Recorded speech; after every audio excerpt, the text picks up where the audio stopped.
We welcome you back to Philadelphia. The Atlanta Falcons won the toss. They received. That means they will be working into the wind here in the first quarter. You see the wind gusting up to 37 miles per hour.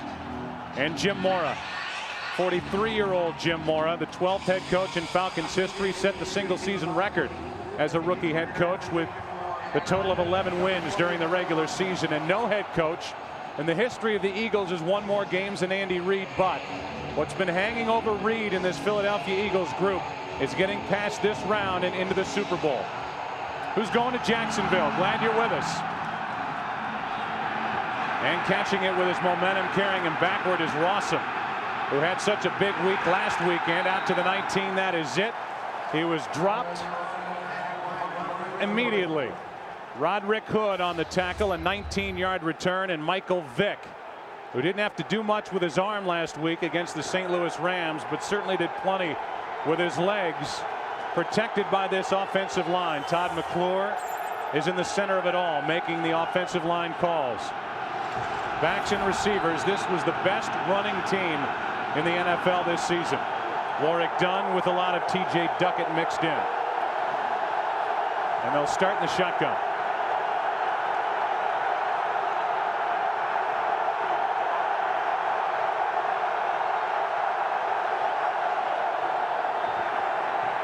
Vick gets to the edge. Doesn't get much. Picked up 2. Keith Adams on the stop. And we look at the defense for Philadelphia. Jim Johnson's crew. Jim Johnson, the most aggressive blitzer in the NFC. Up front, Kearse, Simon, Walker, and Burgess. They get Hollis Thomas back for the playoffs, and that's big when you play against a guy like Vick, to try to rotate in fresh defensive linemen. Trotter is such a difference maker at middle linebacker, and 3 Pro Bowlers in their very good secondary. 2nd and 8.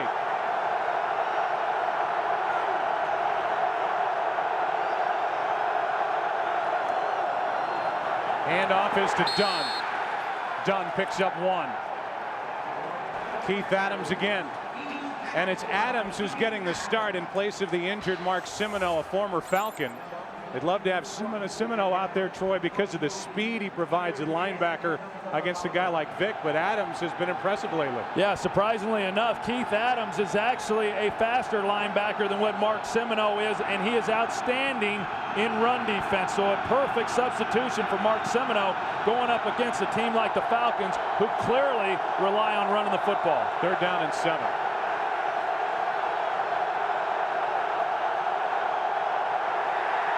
Timeout Atlanta. Working into the wind, and an early 3rd and long for Michael Vick and the Atlanta Falcons.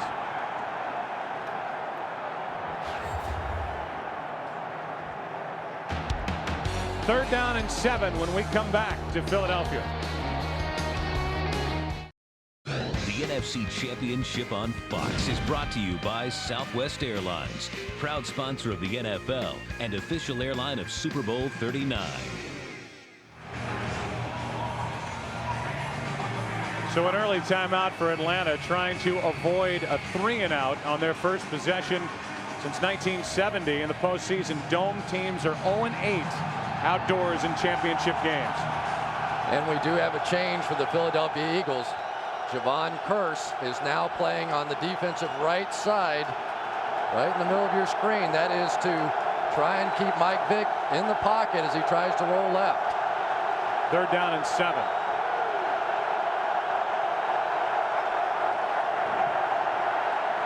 Vick going to try and run for it. Dawkins was his first to get his hands on him, and out to the 25. Time for a punt from Atlanta.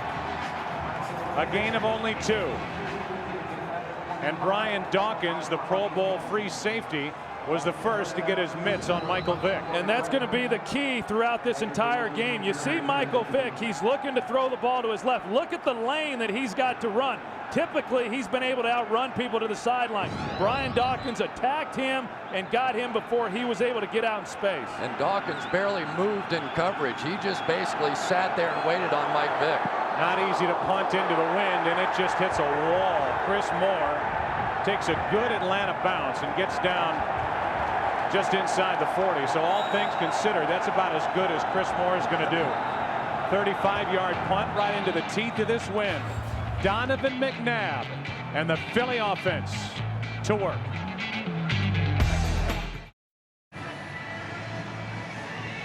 So I'll tell you what, nobody has been more animated along the sideline for the Philadelphia Eagles than Terrell Owens. Not playing today, went down on the 19th of December, but the Eagles believe if they get to Jacksonville and Super Bowl 39 that it's realistic that he could be in the lineup.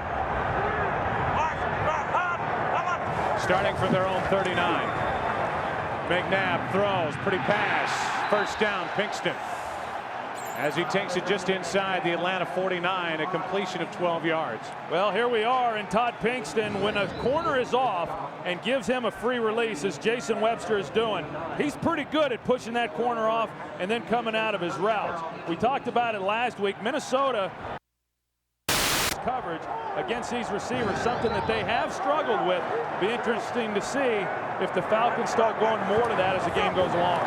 On first down, pressure on McNabb, and he'll step up and run. Penalty flag on the play as McNabb is brought down just shy of the 40. And we'll see who the penalty is against. The Eagles saying that it's against Atlanta. One thing Ed Donatel, who's the defensive coordinator for the Falcons, believes going into this game is that McNabb will run more. Holding, 91, defense, 5-yard penalty from the end of the run, first down. They get Brady Smith. That's another first down for Philadelphia. Guys, I thought that was interesting, though, that with all the pressure on McNabb and with those great legs and what he can do as a running back carrying the football, he thinks McNabb will run more today than he has all year. And I agree, and I think he should. And I definitely think McNabb was trying to send a signal with that early run. Don't get too fancy with your pass rush, guys.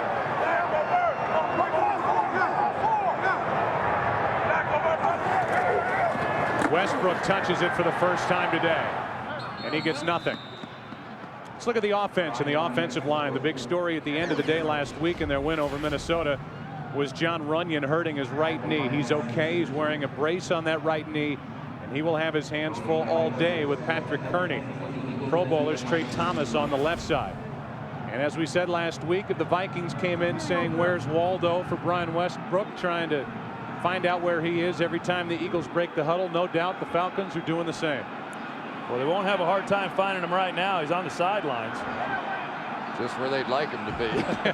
You know, you talk about Ed Donatel saying that they may run the ball more with Donovan McNabb. I think a big part of that is because Ed Donatel feels that he can hold up in coverage with these wide receivers. Timeout Philadelphia, 2nd and 10 when we come back.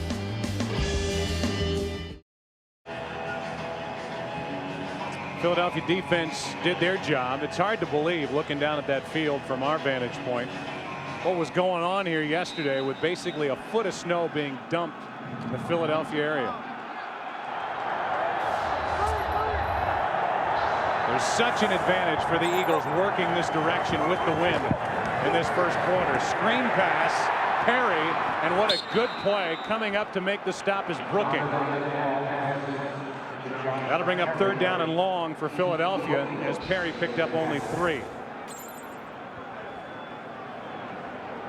You know, you just couldn't ask for more than what the Philadelphia Eagles defense did in that first drive. They needed the extra time with the wind here. And right now you have a huge 3rd down conversion because they really are going to have 2 quarters in this game in this direction with a very strong wind. 14th ranked defense during the regular season with the Atlanta Falcons. On 3rd down, over the middle, pass too high. And from this spot, you're looking at roughly a 50-yard field goal. And when we've seen Donovan McNabb miss, it's generally early in the game and generally high. And that's exactly what happened to him there.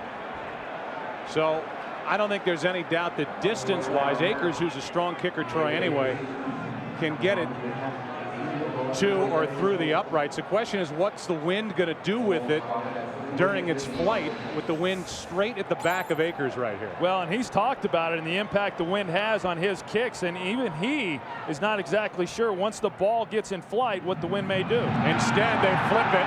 Lewis, and a great stop by this defense for Atlanta. And once again, the Atlanta Falcons special teams come up absolutely huge. In the game last week against the St. Louis Rams, Joe DeCamillis' bunch basically won the football game along with the running game. They come right back with their first challenge in this one and make another huge play. Anybody else may have been caught off guard. They play it perfectly and turn the ball back over to their offense. And probably a pretty good call by Andy Reid, recognizing the win. What kind of impact would it have? If you don't make the field goal, you're given good field position back to Atlanta. Take a chance, and you still got Atlanta at least backed up a little bit. It was the rookie D'Angelo Hall who crashed down and made the stop.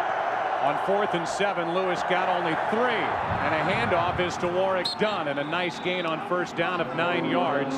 Michael Lewis on the stop.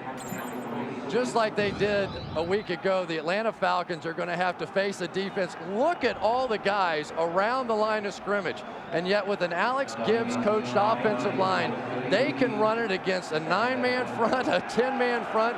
It just doesn't matter. They think strength against strength. They are better and stronger than are the Philadelphia Eagles up front. 2nd down and 1.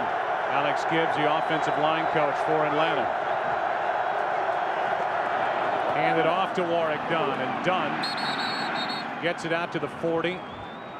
And it depends on the spot as to whether it's a first down or not. The official running in from this side of the field. It appears that it is enough for an Atlanta first down. It is. And I think when you talk about the Atlanta Falcons and their running game and what Alex Gibbs does within that group, not an overly dominant group of players when you look at them individually, but collectively they play within this scheme exceptionally well. A big part of that is the cutback runs and getting people on the ground along the defensive line. Gibbs will be like that on the sideline the entire game. Full of fire over there as Vick will put it up. Fires, and the pass is incomplete. That'll be pass interference. Des White down the field, and it was Sheldon Brown who bumped him in the back before the football got there. Yeah, and they had him too. Des White does a real good job running the route. You're going to see him working against Sheldon Brown. They do it off a play action, reverse action in the backfield, but the ball gets held up. 24, defense, played to the back of the receiver, automatic first down, spot of the foul. You can see right there the ball in flight. That's the impact that this wind is having on these throws. And look at the job up front that Kevin Schaefer did against Javon Curse. That's going to be key all day long. If they can bootleg Mike Vick to his left side, they're going to have some big plays in this offense. Wind is really picked up. A 19-yard penalty on Sheldon Brown. From the Philadelphia 41, they hand it to Dunn. Dunn gets it to the 40, picked up half a yard. First guy there, Hollis Thomas. Well, it's no secret when you're talking about defenses and how they're going to try to play the Atlanta Falcons. They're going to put 8 guys up in the box. They're going to put 9 guys in the box. They feel very comfortable with being able to cover the Falcons wide receivers one-on-one, and that's why you've got to start bringing wide receivers down in order to pick up some of those extra defenders within the run game. Boy, they crashed down hard on the right side that time. Michael Vick may start booting to his right. On 2nd down, Vick slings it to the fullback McCrary. Brought down by Adams, a gain of 3. 3rd long coming up. You know, you talk about Keith Adams and his speed. Not a great cover guy, but as we saw right there, one of the reasons why the Eagles feel confident in their ability to defense this Atlanta offense is because they got great team speed. And Jim Johnson told us the teams that have had success against the Falcons, they've had great team speed and they're good tacklers. The Eagles feel they too have both of those qualities. 3rd down and 7.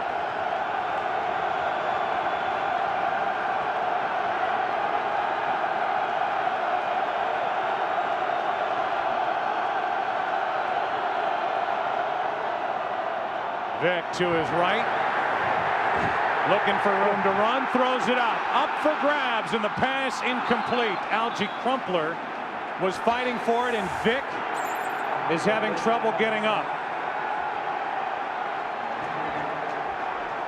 Well, Michael Vick's go-to guy is Algie Crumpler. They're tied in. He's the leading receiver on this team. First, you're going to see the pressure that Michael Vick gets under. They take a lick on him. Down the field, Jeremiah Trotter is going to be the one who's shadowing under Algie Crumpler. That's who Vick was looking for. He could not throw it on time. He tried to make an ill-advised pass late. Lucky that ball wasn't intercepted. And And now Moore again punting into the wind. Wow. And the wind throws it backward. And it takes a Philadelphia bounce this time. It checks up just inside the 30. Wow. All eyes were on Michael Vick trying to get up after this hit by Burgess. Atlanta trying to exhale, seeing him get up and get off the field.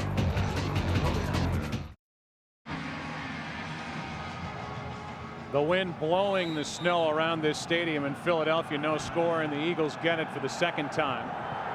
Algie Crumpler, in essence, went back to his basketball days in North Carolina to knock that floating pass down out of the hand of Michael Vick. Vick appeared to be okay, heading back to the bench, and now McNabb wants to put it up. As all day, and finds a receiver, Westbrook. It's off his hands. Good throw by Donovan McNabb. Incomplete, however, and down to Chris Myers. Yeah, moments ago, Michael Vick is shaking off the injury, appears to be okay. Could be overheard one of the assistant coaches down here telling him, Mike, no need to put the ball, throw the ball up like that, especially against the wind. Wait till we have the wind with us to do that type of thing. I'll tell you what, after seeing that punt, you realize that the Eagles have to take advantage of the wind that they now have at their back here in the first quarter. If they come out of this quarter without points, that's a win for the Atlanta defense. That was an 8-yard punt, the last effort by Chris Moore. Eagles hand it to Westbrook. He goes nowhere. Brian Scott, the safety, came up and was the first one there. And the one thing that we've seen so far out of the Atlanta Falcons defensively is that the Eagles can't run the ball against them. They have been very stout coming up, making plays in the backfield, and once again forcing a 3rd and long for Donovan McNabb. And Troy, you make a great point. If they come out of this first quarter with no points, it's a big win for the Atlanta Falcons. Yeah, the other thing that we've seen with these secondary players now, the corners in particular, they are now starting to press these outside receivers. 3rd down and 10. Blitz coming. Eagles pick it up. McNabb throws it out of the reach That's a foul of his intended receiver, Lewis. There was coverage downfield by Christian Morton, an extra defensive back added to the active roster this week because of the injury to Kevin Mathis. And there is a flag down, however, it's on the near side of the field. Boy, I tell you what, Freddie Mitchell. Prior to the pass, illegal use of the hands. Hands to the face, 21, defense. 5-yard penalty, automatic first down. Well, that's going to take care of it anyway, but Freddie Mitchell that time was running right down the slot, and maybe 20 yards down the field. He got jammed. There's the foul on the outside, hands to the face, even a little grab of the face mask there. Freddie Mitchell was fouled on the other side too, so at least so far in the bump and run coverage, Pinkston's coming out of that one okay. So a first down for Philadelphia instead of a punt. On the incompletion, they hand to Westbrook. Westbrook got out of the reach of Brooking for a moment and gain of 4. You know, you're talking about a defense for the Atlanta Falcons, guys, that at Kansas City in a 56-10 loss in October allowed 8 rushing touchdowns and 271 yards rushing. But what anybody talked about after that was the way Jim Mora handled the club. Didn't put him through tougher workouts the next week. Was very positive, and this Atlanta defense played great down the stretch. Yeah, and Arthur Blank took out a full-page ad apologizing to the fans after that too. Inside handoff on 2nd and 6 to Westbrook. Brian Westbrook is down to the 26. They'll mark him at the 25. 36-yard run for number 36 of the Eagles. One of the things that you can always take advantage of with a pass rushing team, they like to get up the field. You get the double team underneath, you get the kick out block by Jermaine Mayberry, Artis Hicks with a good block, and it just pops wide open. And when you're trying to rush the passer all the time, sometimes you can just pop one in the running game. 36 yards, 40 here in this first quarter for Westbrook.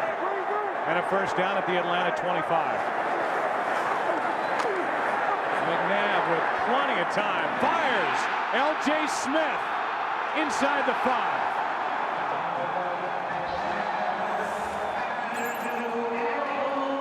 Well, this offensive line last week did a great job of giving Donovan McNabb protection, and it's continuing on into this game.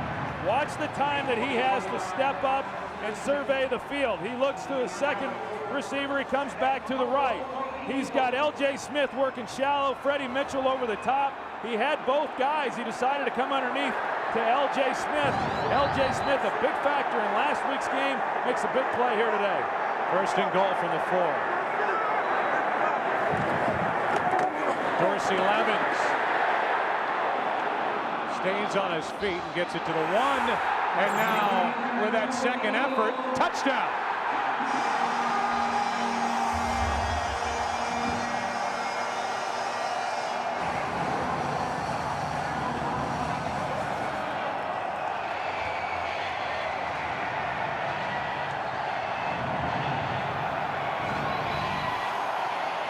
Mayberry at the left, at the right guard position is just going to simply turn his man out, Antoine Lake, on that one, and just create a huge hole up the middle for Dorsey Levens. This has been a very physical drive as the Eagles come back and just run the ball right at the Atlanta Falcons on this one. What an effort by Levens to get it into the end zone. And Akers makes it 7-0. For a team like the Philadelphia Eagles playing in their 4th consecutive NFC Championship game, it was imperative that they get on the board first and not have that here we go again mentality. First quarter points, Eagles on top 7-zip.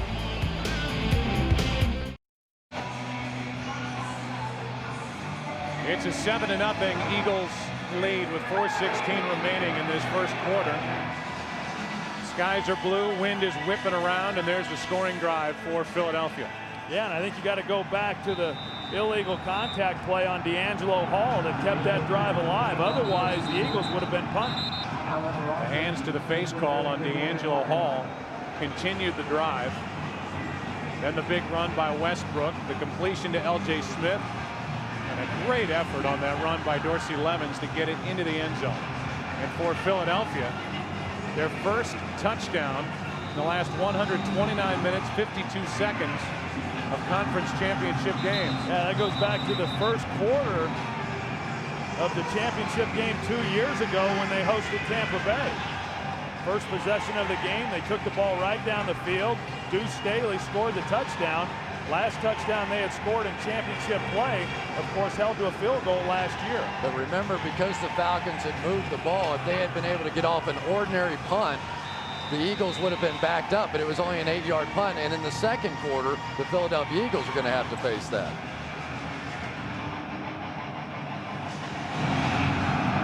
Rod Hood was the one in charge of keeping the ball upright as Akers kicks it to Rossum. And Allen Rossum hit that hole with a head of steam and gets it out to the 31. Hood on the tackle. A return of 28 yards. One thing I really like about Jermaine Mayberry is not only does he get his block, but he turns his guy out of the hole to open it up for the fullback Josh Perry to come through and get a big block. Yeah, and then on the other end, one of the key blocks, Freddie Mitchell going in motion on the play, and he'll take out Brady Smith, the defensive end there, which basically allowed Levens inside. Otherwise, Brady Smith's there to make that play. Little Alex Gibbs medicine with a cut block on Brady Smith. Hey, Freddie's more than just a receiver. Oh, he's a lot more than just a receiver. You want to elaborate on that? First 2 possessions last week for the Atlanta Falcons. They were up and down the field, 151 yards, 14 points today. Total of 19 yards.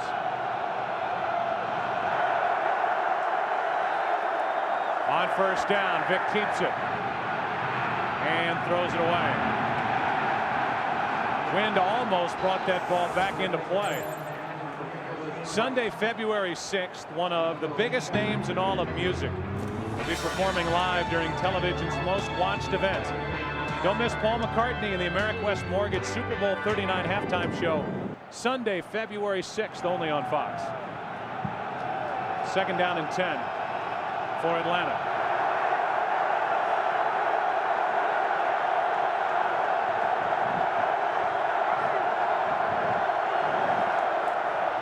Vic keeps it again, and he'll run it this time.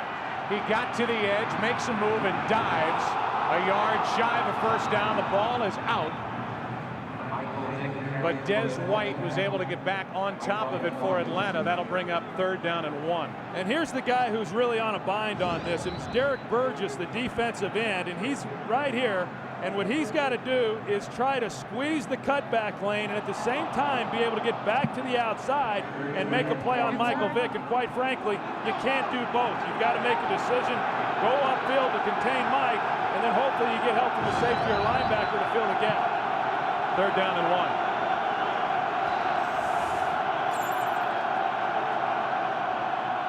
Vick keeps it again. Steps up and flips over the head of Crumpler. It's intercepted, but penalty flags are down. Sheldon Brown with the interception. Out of bounds at the 35, but we'll check the marker.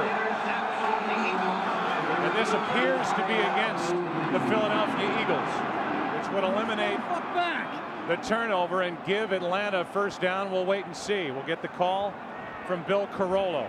Pretty gutsy call that time on 3rd and about half a yard. Put the ball in Mike Vick's hand and have him throw it down the field into the wind.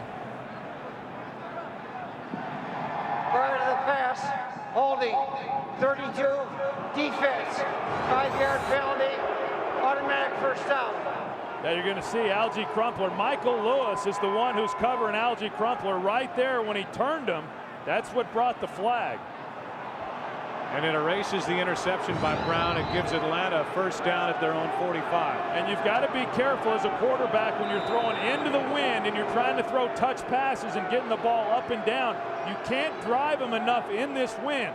Instead, the wind will get a hold of them and they'll flutter and they'll hold up in the air. And that's when you get secondary players being able to come and make plays on balls.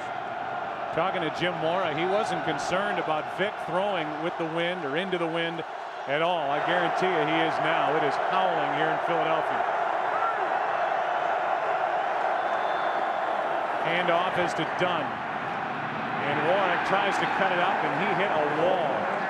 Jeremiah Trotter, Keith Adams, and what a difference Chris Collinsworth Trotter has made to this defense since taking over in week 9. Yeah, it was kind of entertaining talking with Jeremiah Trotter when we said, how in the world did the Falcons run up all those yards last week against the St. Louis Rams? And his answer was, did you watch the Rams play? He said, I guarantee you they will not come out here and run the ball against us like they did a week ago.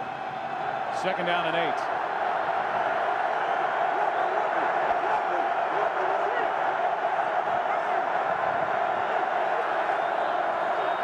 More play action. Vick stops. Curse is now in his way. Javon Curse can't bring him down. Vick in the open field. A 1st down for Atlanta at the 40. Javon Curse was in that position of going one-on-one with Michael Vick, and Michael Vick blew right by him. And the way that it started, Joe, it goes back again to Derek Burgess. He does a great job here of being able to get out and flatten Michael Vick out and keep him from getting outside. But then there's nobody else left on the backside. Javon Curse is the only guy there to maybe make a play, and he's unable to. And Javon Curse told us he was going to take his shots at Mike Vick, try and hit him hard. That time by coming so hard, he allowed Mike Vick to escape from him. On 1st down, they hand it Dunn. Dunn gets to the edge, cuts it up, and down inside the 35 to the 33, a gain of 7. And with 1:23 and counting remaining in this 1st quarter, the Falcons can't wait for this quarter to be over to go back down to the other end of the field. Yeah, and so far, I think they've got to feel pretty good about it. Obviously, the penalty which kept the Eagles' drive alive on the last series, but here they are moving the football, and if they're able to come away with points here going into the wind, of course, we're running out of time here in the 1st quarter, but they've weathered this 1st quarter and going into the wind very well. 2nd down and 3 with Duckett in the game.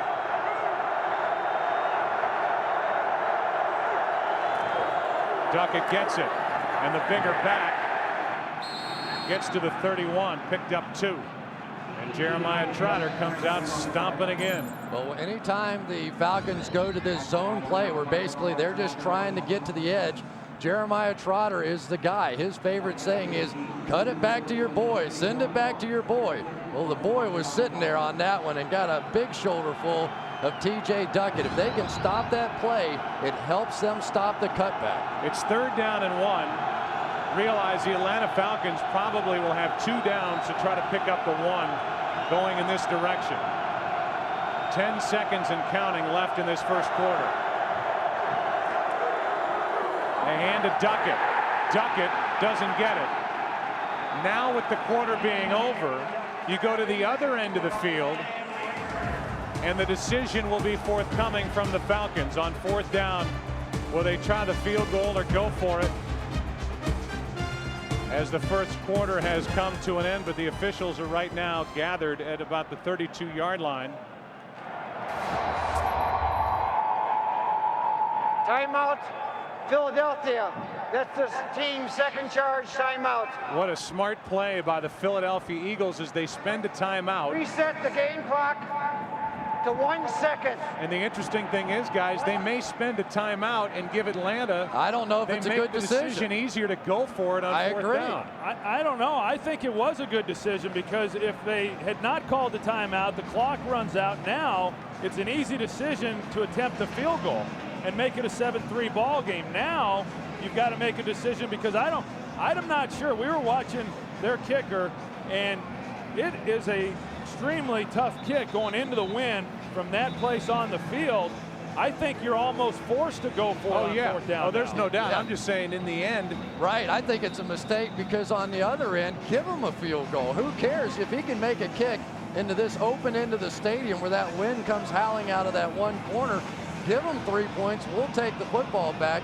If they hold them here, obviously it's tremendous for them, but you're also, if they're turning around and going the other way, looking at the possibility they're scoring a touchdown. Well, yeah, that's what your argument is based on the Eagles not being able to stop them. Obviously, you don't call timeout if you don't think your defense will make the stop here. I'm just saying I would rather them kick a 48-yard field goal in this kind of wind than give them a chance on a 4th and 1. Maybe it'll work out for them.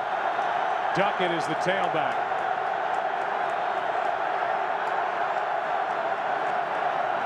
They hand it to Duckett, and T.J. Duckett has the first down. And because of the timeout, the Philadelphia Eagles took it, gambling they could stop the Atlanta Falcons on a 4th and 1. They could not. The Falcons will have a fresh set of downs in great field position with the win when we come back in the second quarter.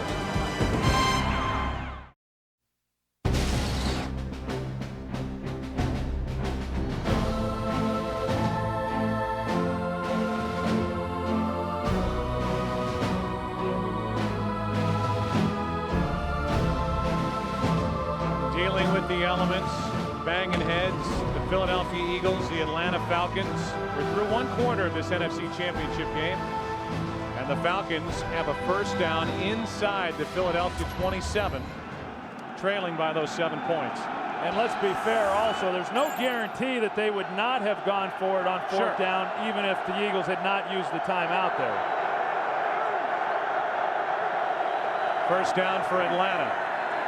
Vick sets up a screen to the near side. It's Crumpler, and what a good open field tackle by Keith Adams, and we've said his name quite a few times already in this game. And I really think Keith Adams has made a difference on this defense. You talk so much about Jeremiah Trotter coming in at the middle linebacker position. Well, Keith Adams, a guy they call the Bullet, and the Bullet got shot on that one. He came out and did a great job on Crumpler, who's a tremendous athlete at the tight end position, and he, just like he did on special teams all year long, came up and made a huge play. The guy who was waived by the Dallas Cowboys. They were trying to make a roster maneuver, and the Eagles saw him, grabbed him, and what a difference he's already made today. Warrick Dunn is down to the 21, got 2.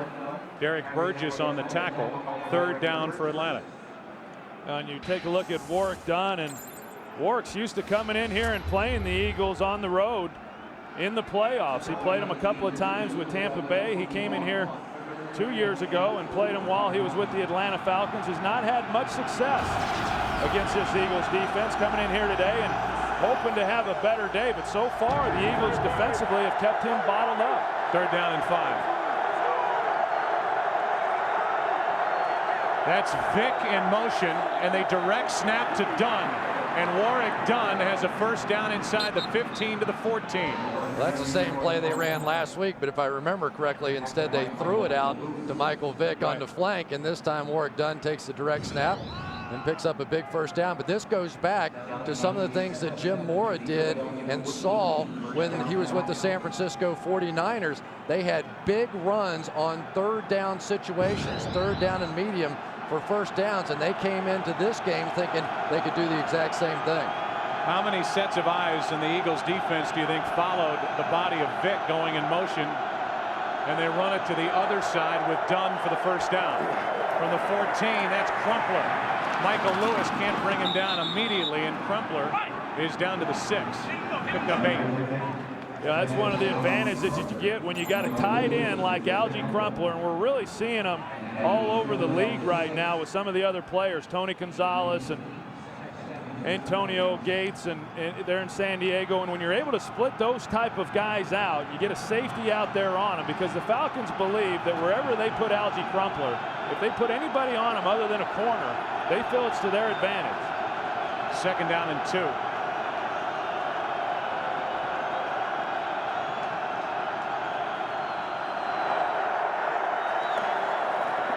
Duckett, first down.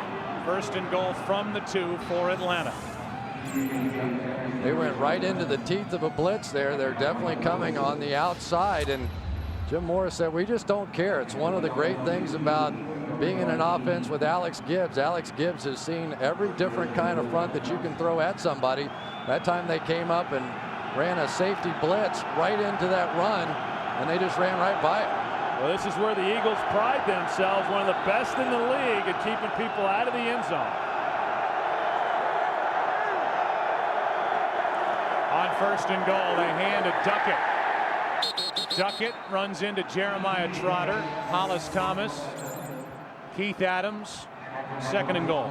And I think one of the real keys when you're talking about goal line defense is being able to get into the running back's legs before he gets going. Watch TJ Duckett as he hits the line, and immediately he's met in the middle by Jeremiah Trotter, and that's how you stop a big back from getting into the end zone. That time Keenan Forney tried to cut Hollis Thomas, and he missed, and Thomas was able to make the play in the backfield. Duckett lost a yard, second and goal. They faked the toss, and that pass batted down. Michael Lewis got up and knocked it away. It'll be third and goal. And a good play there by Michael Lewis. He's the safety. He's the guy who spends a lot of his time down around the box, and he comes off the edge and just is able to get a hand on the ball and keep that one from being completed there to the fullback. I'm going to bet Alex Gibbs did not like that call over there. I'm sure he would have liked to take 2 shots and try and pound this thing in the end zone. This is one of the top rushing teams in the NFL. Now they're 3rd and 2 and a long 2. Third down and goal. 16th play of the drive. Duckett is split out to the bottom of the screen. Vick with time. Michael Vick won't get there to the 5. He lost yardage. Hollis Thomas. Vick did all he could, but Thomas closed it down in the end. Well, that's just great containment by everybody involved, not allowing Michael Vick to get outside. They're aggressive enough to make him move. They don't sit back and wait. Hollis Thomas, playing in his first NFC Championship game because of injury, steps up and makes a play here. Good job and good discipline by that defensive front. Jim Johnson telling us, he told his defense all week, don't get hyper. Stay where you're supposed to stay, make your plays, and stay within the defense. And everybody across the defensive front did just that for Philly. 7-3 Eagles, second quarter.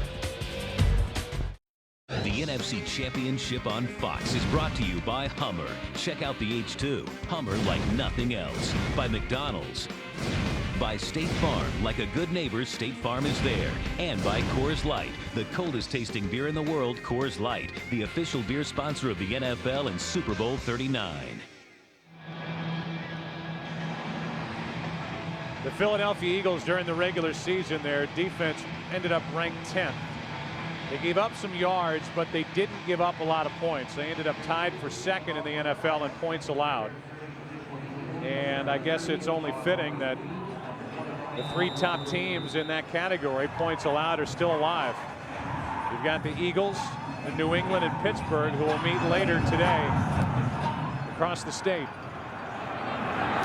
J.R. Reed on the return for Philadelphia. The rookie from South Florida crosses the 25 and works his way out to the 28. Hollis Thomas and this Philadelphia Eagles defense doing their job in the red zone, making a stop. 7-3 Eagles. Now it's the Eagles' turn to try their hand at working into this gusting wind. They lead Atlanta 7-3 in this NFC Championship. Starting at their own 28. McNabb steps up in a run and slide. They'll mark him at the 33, and we go back to that last defensive play by the Eagles. And anytime you're down on the goal line against Mike Vick, you have to spy. This time the Eagles come up with two guys whose eyes are only on Mike Vick and everybody else as well, and they hold him in the box. Yeah, and here's why Vick wasn't able to get the ball out. Algie Crumpler, clearly he's going to attract a lot of attention. You got Javon Curse dropping underneath him, as well as Michael Lewis double teaming him in the end zone. 2nd down and 4. They hand it to Levens. Dorsey Levens is running hard.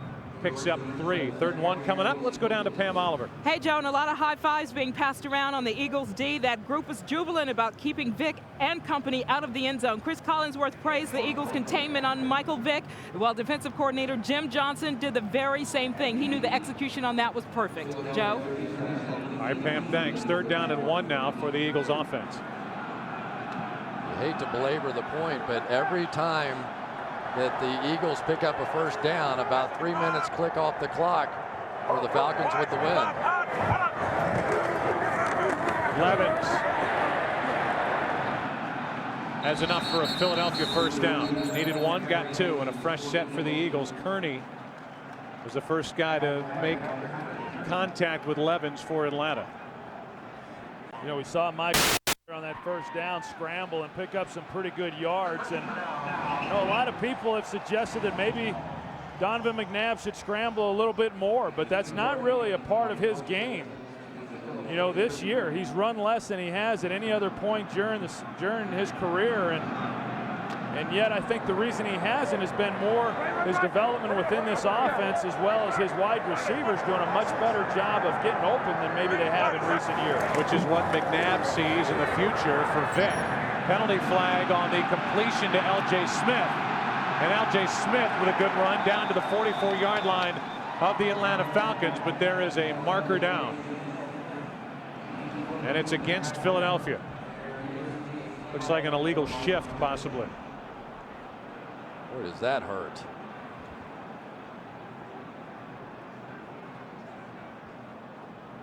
Would have been a 17-yard play to Illegal Smith. shift on the offense. 2 men moving and not resetting. 5-yard penalty. Replay 1st down.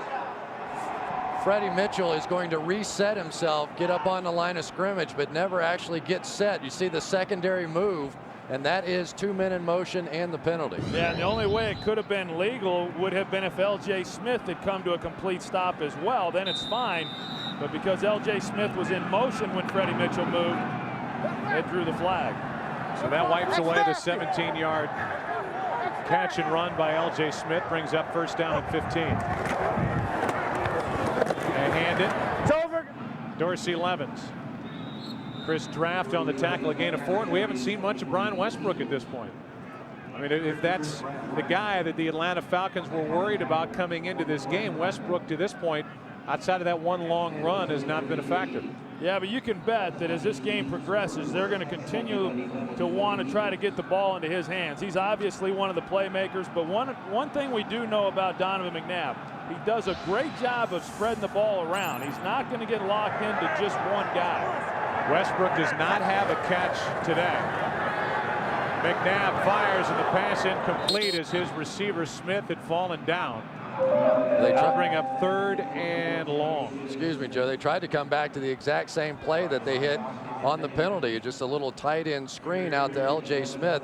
And you were talking about Donovan McNabb and his running ability, but you don't always have to run as a quarterback to be effective. The threat of the run can be just as much. And that time they come out on the bootleg with McNabb, everybody goes up the field to him, and you try and drop the screen underneath to Smith. What Ed Donatel talked about was not only the threat of the run, but the way he moves around in the pocket and buys time for somebody to get open. McNabb in trouble, stays on his feet. Unbelievable. Throws, has a man, Mitchell. What a play. First down, Philadelphia. And that is the brilliance of Donovan McNabb. Well, it really is, because Donovan McNabb does such a great job of just keeping himself alive. And so as he's getting pressure, he's able to avoid the sack, but he continually keeps looking downfield as to where he can get the ball thrown. He comes out of there, he's still not looking to run, and then he finds Freddie Mitchell on the sideline. And Freddie Mitchell held on to the ball. When I saw it pop up like that, if he had bobbled that at all, it would have been incomplete, but somehow he kept it pinned in there. First down inside Atlanta territory. McNabb going to air it out. Greg Lewis adjusts, makes the catch, and Lewis is down inside the 5. Working on Christian Morton. And a 45-yard completion into the wind, into the arms of Greg Lewis. And sometimes you got to take shots like this, because the wind actually helps Philadelphia in this situation. The wind gets a hold of it, it's underthrown. Greg Lewis sees it, he comes back, and he's able to make the play. The DB never gets turned to see the ball. And the reason that Christian Morton is in the game is because of the ankle injury to Kevin Mathis, knocking him out of those nickel situations. And for the second straight week now, Greg Lewis with a huge play. First and goal from the 4. Dorsey Levens. Levens to the 2. You know, Troy, I really thought that the play that Greg Lewis made last week was a huge one in that game, from the standpoint they kept trying to double team Westbrook, and so it left somebody on the field in one-on-one coverage, and the Falcons are trying to do the exact same thing. But when you get one-on-one with Lewis, he may well be the fastest guy on this football team. And he's a much better receiver than what you would think, because he just hasn't gotten a lot of playing time. Most of his playing time came late in the season when they were resting a number of their starters, but during that time he's played well. Alonzo Ephraim, number 76, is eligible.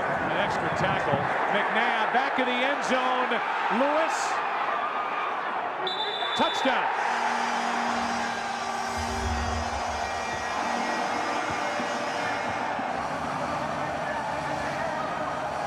So much for having trouble working into the wind. Well, we'll see what happens here. Chad Lewis going to the corner. He had him right away. He floated this one a little bit. Did he get his feet in? One's in. The second is questionable. I think you're going to get a challenge on that one. We already got it. I mean, usually when you tap that other toe, you see some dirt fly, and I'm not so sure the dirt was flying on that one. No, I don't think he got it in, Chris. I think he got the left one down there, and then look at the right foot, and it looks like the right toe comes down on the white chalk. There was something that flew up, but I think it was from his left foot and not his right foot. Atlanta is challenging the ruling on the field. There was a touchdown. We will take a break. Bill Carollo will give it a look under the hood. Terrell Owens and all of the Eagles and their fans hoping that the call will stand. The NFC Championship on Fox is brought to you by Saturn. People first.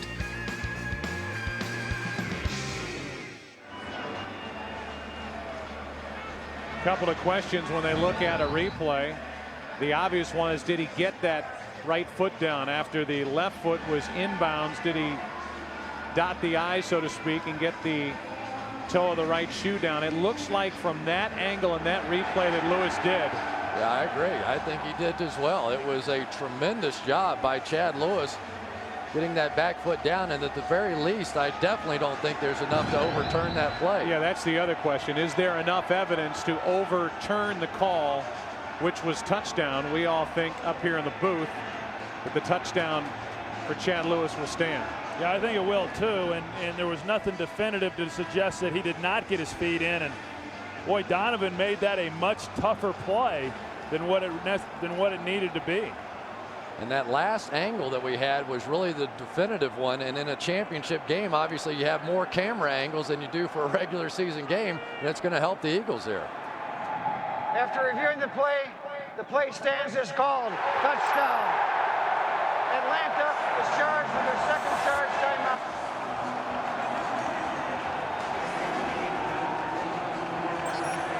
So that makes it 13-3 with the extra point coming from David Akers.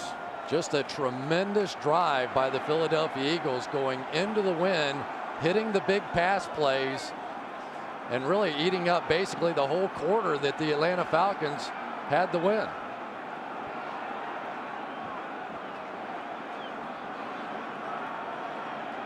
So Akers trying to make it 14-3.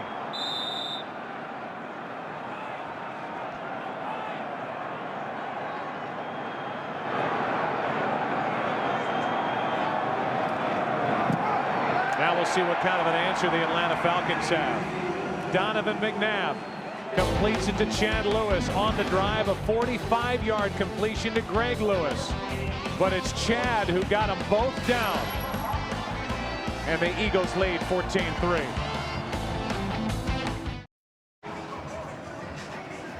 Under 5 to play in this first half of the NFC Championship game. And the home team, the Philadelphia Eagles, lead by 11. David Akers will kick it into the wind. Allen Rossum is waiting deep for the Falcons. Pretty good kick by Akers, and Rossum from about the 6.5. Good return out to the 30. Donovan McNabb has put the pressure of all the past failures of the Philadelphia Eagles in NFC Championship games squarely on his shoulders, trying to get Philly to the Super Bowl. He's put together a very good first half.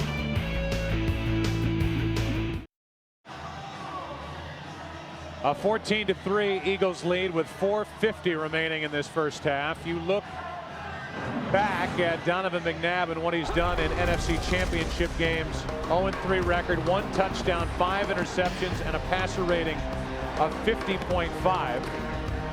Today, 6 for 9, 98 yards, a touchdown, and a quarterback rating of 140. And he has said coming in, put it on me.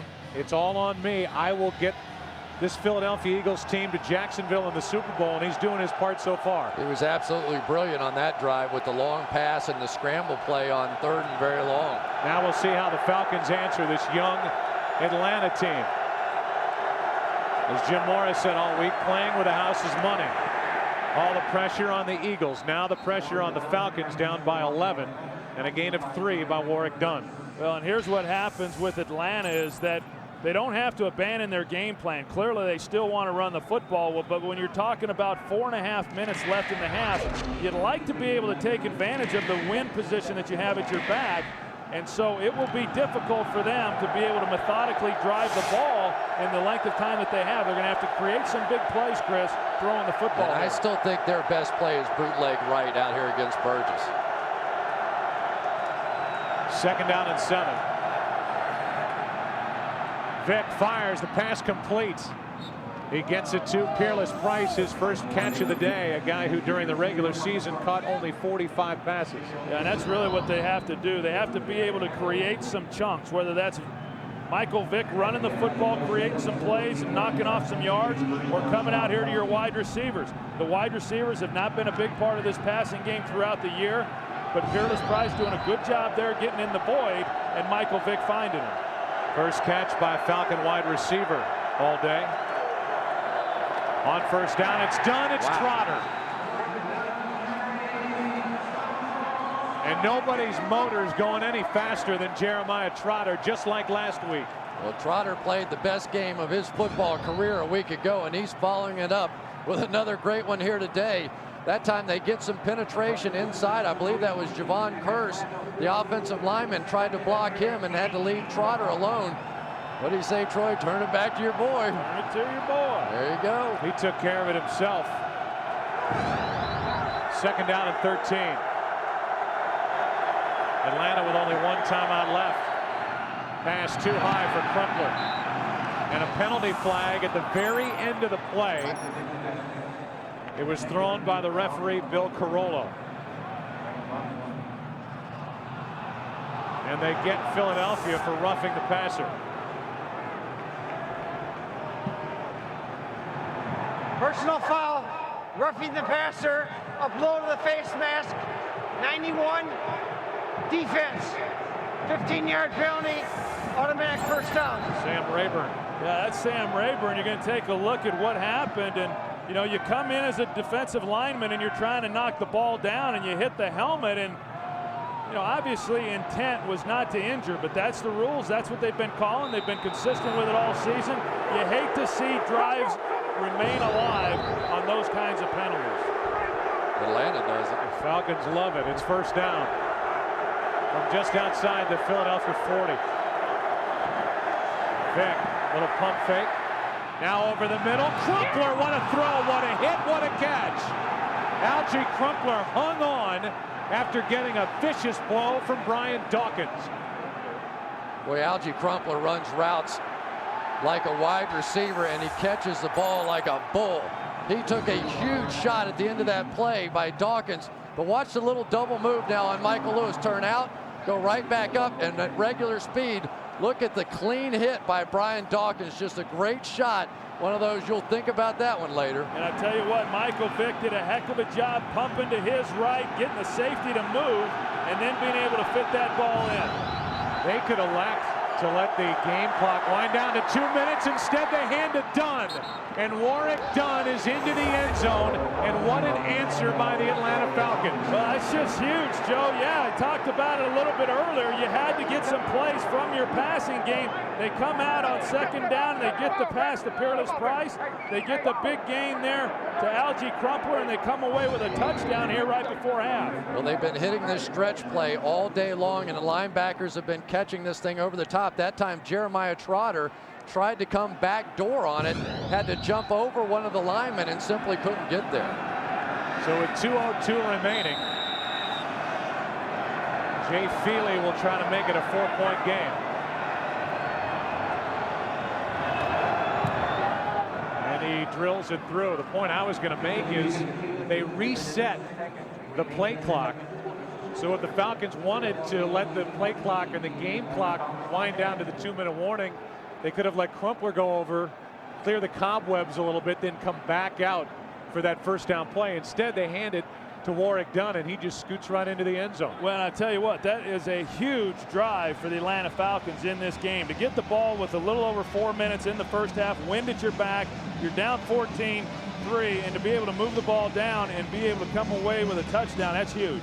And maybe most importantly is the fact that Michael Vick maybe gets a little confidence going right now, because they really didn't roll him out. They didn't do anything fancy. They dropped him back in the pocket. And now if you establish that part of Michael Vick's game, a lot of other things start to open up. Two of his best throws, Troy, the completion to Price, and then that beautiful throw to Crumpler, and how he hung on to that. It's amazing on a cold day to suffer that hit and make the catch was impressive.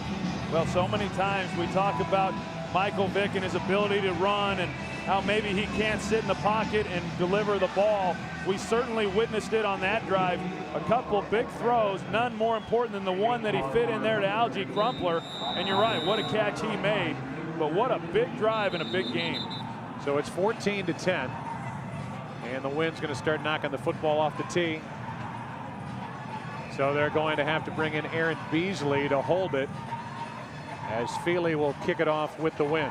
You know, we came in here talking about these two quarterbacks, and so far neither has disappointed. These two guys among the very best that are playing the game right now.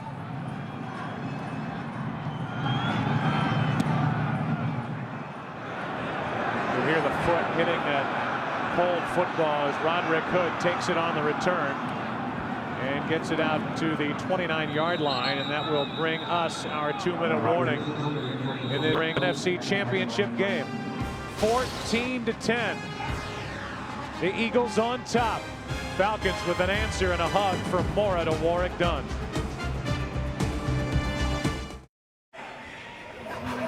Philadelphia with the ball, a 4-point lead starting at their own 29. Let's go down to Pam Oliver. All right, Joe, as we watch both quarterbacks handle the win, unlike his Atlanta counterpart, Donovan McNabb spent a good 20 to 25 minutes before the game checking out the wind, just like he did on that long catch by Greg Lewis. He threw a bunch of deep balls into the wind earlier today, and he told me that he is not at all uncomfortable with the wind conditions. Back to you. All right, Pam, thank you. Well, if The Eagles are able to get it down the field and make something happen. Again, they're doing it into the wind. 1:54 remaining and 1 timeout left. McNabb hit, dropped, and that's Patrick Kearney. Kearney during the regular season earned his first trip to the Pro Bowl by racking up 13 sacks. And what a great spin move that time by Patrick Kearney working against John Runyon. Watch this, just dip underneath. Remember, Runyon has the bad knee and had no chance against Kearney on that one. I had a chance to talk to John Runyon before the game. He said the knee was a little stiff, a little sore. If that continues, he expects Andy Reid to provide him with a little help and protection. 2nd down and 16 after the sack, and the Eagles hand off to Westbrook. 3rd and long coming up, and with 1:09 remaining and counting, you got to start thinking about using your last timeout. I agree with you, Joe. I think I would have burned a timeout there for the Atlanta Falcons. Coming up on the Visa halftime report, JB, Terry, Howie, and Jimmy will have highlights from this game. The Fox Sports ticker has up to the second statistics. Hi, Mom. It's cold. Is Terry Bradshaw the first longshoreman ever win 4 Super Bowls? 3rd down and 7. McNabb is flushed out of the pocket. Kearney chasing. The pass complete to Westbrook. And Westbrook is going to be marked out. It looks just short of 1st down yardage. And it looked like from here, Joe, that he may have gotten the 1st down. It may have been a poor spot. Well, if it is under review, it will come from the booth. Well, and remember, he's out of bounds, so the Falcons saved their last time out, and the Eagles would have to punt into the wind. So McNabb gets it to Westbrook for Westbrook, his first catch. And now the question is, how good was the spot? And if there is a review, which there can be, it would be initiated from the booth. And the chains that are on that side of the field are not the official chains. They're bringing those across the field now. And they're there. Ta-da.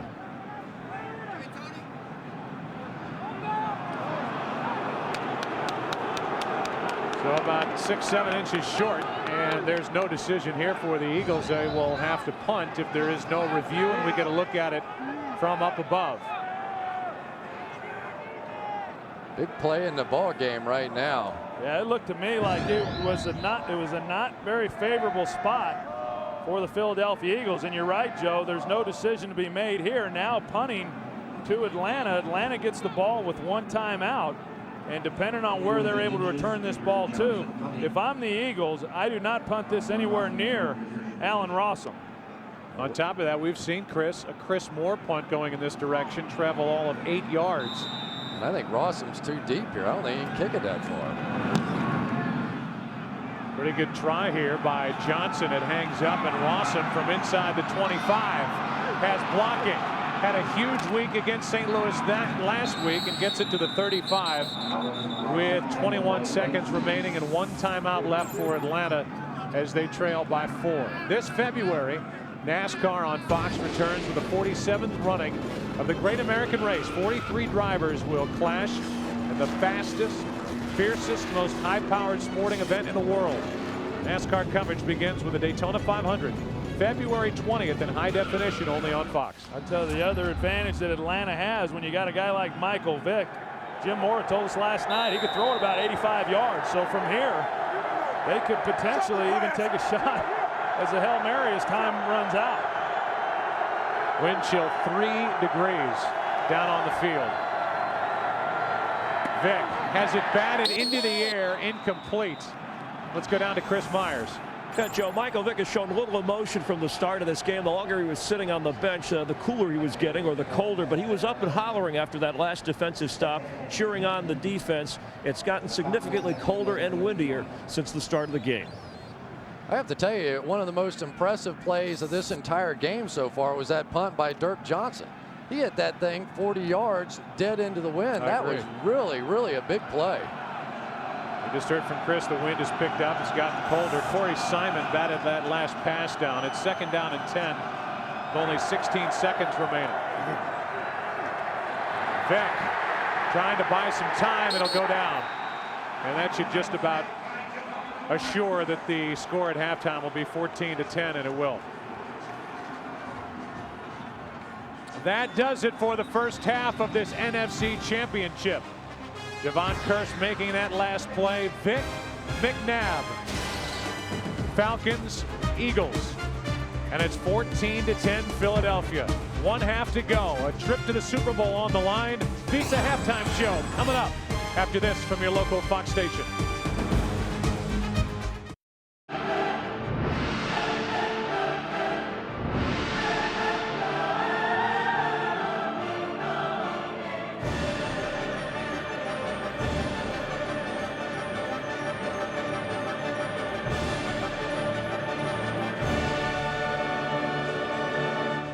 The Eagles with the decision at the start of the second half, whether they want the ball or the win. They have elected to take the ball.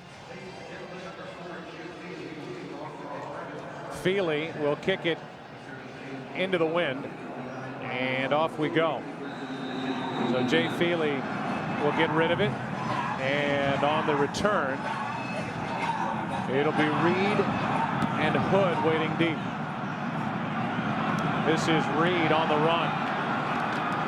The rookie gets it across the 25, and they will mark him down at the 27. We look at the halftime statistics as the Philadelphia offense makes its way out onto the field. See the pass yards for the Eagles. The total yards tipped toward the Eagles' favor. And those penalties that Howie Long talked about in the Visa halftime show wiped away a couple of big plays, including an interception by Sheldon Brown. And I think maybe the most important statistic is that the Eagles have matched the Falcons in rushing yards. Clearly the way that Falcons thought they were going to win this game is running the football. You see the weather. Temperature has dropped. The wind has died down a little bit as the Eagles hand to Westbrook. And Westbrook, who was the focus of this Falcons defense coming in on the day, carries it for 3. Yeah, and I think that as far as what the Philadelphia Eagles have done offensively, they've broken away from what Andy Reid typically does. They ran the ball 12 times there in the first half. That carry there being their 13th rushing attempt to only 10 passes. And you know, you look back to last year's game, there was some criticism of Andy Reid for not running the football more against the Carolina Panthers. Maybe that's the intent here against this Falcons defense. 2nd down and 7 for Philadelphia. McNabb with plenty of time completes it to Westbrook, only his 2nd catch, and Westbrook is forced out by Stewart. They'll mark him across the 35, picked up 5, 3rd and short coming up. Well, and we saw earlier the move that Patrick Kearney put on Runyon, the spin move. This time he's still one-on-one engaged with him, and John Runyon does a good job. Obviously that right knee, you see that it's heavily bandaged there, a real concern, but there's no way you're going to get John Runyon off the field. A little blow to the head. John Runyon's always been known for taking a few shots here and there. Yeah, this is actually his 15th playoff game, more than any active player in the league. Play clock is already down to 4, down to 3. Just getting it away on 3rd down and 2 are the Eagles. McNabb being chased. McNabb, 1st down Philadelphia. Rod Coleman couldn't get there, and Donovan McNabb gets 8 and a 1st down for the Eagles. Well, they're trying to get Freddie Mitchell on a little pick play coming underneath, and it just didn't develop quickly enough for Donovan McNabb.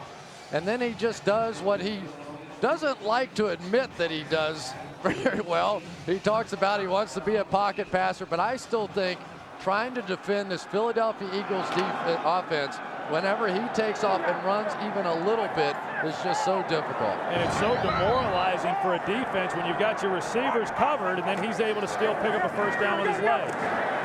McNabb airs it out. Coverage downfield. There's a flag on the play. Pinkston, the intended receiver. They're trying to pick on Christian Morton, who's a rookie out of Illinois. There's pressure on the play by Kearney, and there's a penalty flag that came in from the secondary. And it's definitely going to be illegal contact. Christian Morton trying to survive back there in the secondary. They're rolling away and throwing all the way back to him. Prior to the pass, illegal contact, 30, defense, 5-yard penalty, automatic 1st down.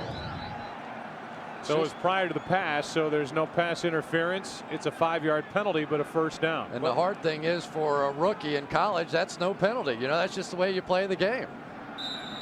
And then there's the hit. Patrick Kearney, he makes his presence felt, and he's able to get a hit on Donovan McNabb on the blind side. We saw John Runyon looking down. I don't know that necessarily on that play anyway.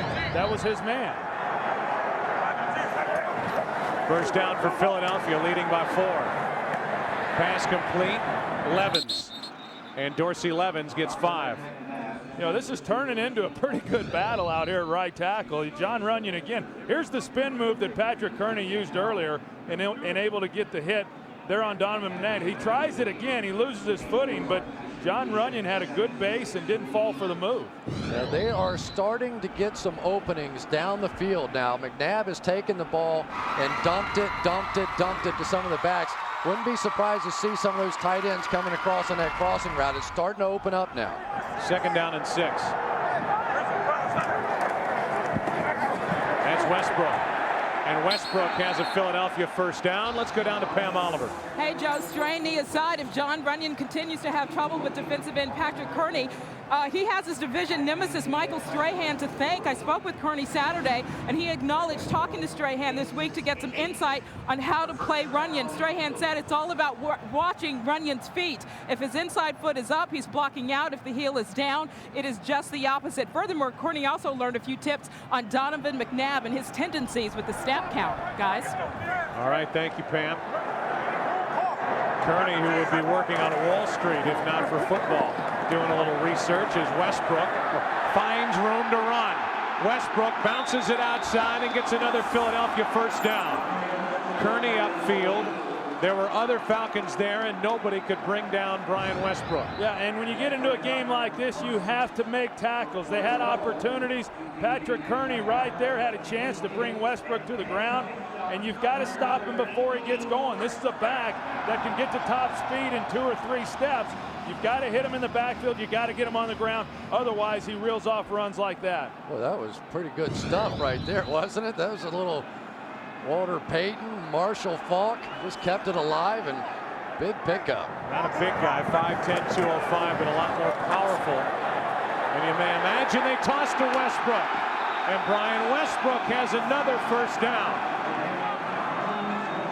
Yeah, we talk about Hank Fraley and you say Honey Buns and all that stuff, but Honey Buns can run.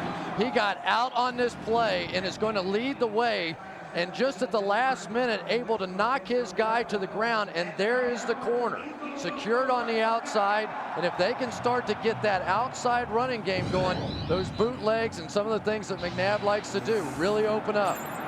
Brian Westbrook had only 6 touches in the football in the first half. He has 5 on this drive. And trying to get a touch here, he ends up putting it on the ground and is able to fall back on top of it. A loss of 5.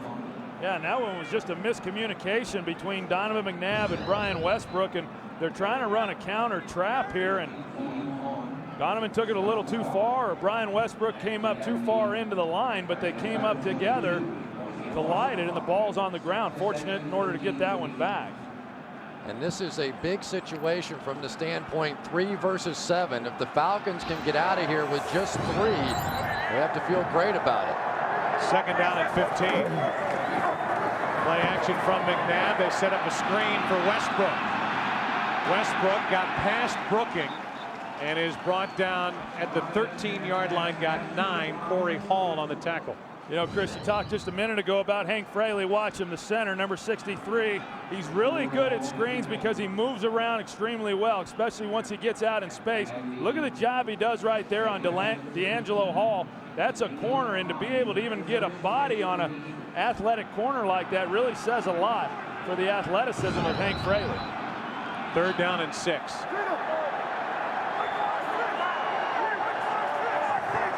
Playing with the wind are the Eagles. McNabb, plenty of time. Time runs out, and this is nearly picked off by Scott. In his hands and then down to the grass, and it'll bring up 4th down. Dorsey Levens, the intended receiver. Well, and Donovan McNabb had all day to throw the ball, but he's trying to get to Pinkston, and Morton's just got him blanketed. He couldn't get any separation at all. And on the other side, Freddie Mitchell was wide open. He just picked the wrong receiver. It was man coverage across the board. The quarterback can go to either side, and he really got away with one at the end, basically just throwing it up to Dorsey Levens. 31-yard try here by Akers. Good snap, good hold, the kick. Good. And it's a 7-point game as David Akers, who was once with the Atlanta organization, knocks it through. The NFC Championship on Fox is brought to you by Southwest Airlines, proud sponsor of the NFL and official airline of Super Bowl 39. 7-point game, the field goal from 31 yards hit by David Akers. Brian Scott had an interception that was just sitting there for him, went up with one hand, couldn't haul it in. And Akers on the 4th down play hit the field goal. So it's 17-10, Philadelphia on top. 8:55 left, 3rd quarter, and Akers, at some point they're going to figure out that they're just going to have somebody hold. It's not going to stay today. For these kickoffs. I mean, every time they try and do it without somebody there, it blows off the tee. Rod Hood, the one who did it last time, and it looks like he'll try it again, and Rossum waits deep for Atlanta. You know, and we probably didn't say enough about the opportunity that Brian Scott didn't take advantage of. I mean, when you get into games like this, championship games, you never know what play is going to change the outcome of the game, and when you get an opportunity, you've got to make the most of it. He had one there and failed to capitalize. Hood doesn't look too excited about holding that ball on the tee.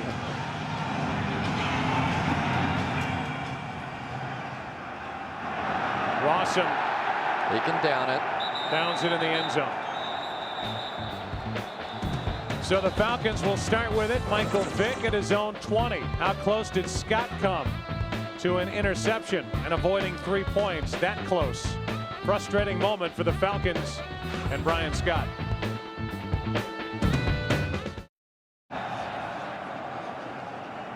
The last 3 seasons, very good Philadelphia Eagles teams have had their year end in this round, the NFC Championship game. The Eagles lead by 7, 8:55 to go, 3rd quarter. Vick hands it to Dunn. Warwick Dunn, the little back, cuts it up and picks up 6. You know, you look at this Eagles defense and you see how they're going to play this. There are 10 guys within 5 yards of the line of scrimmage. The only guy that was deep was the middle safety. Obviously, they're expecting run, and they're doing everything that they can in order to stop that.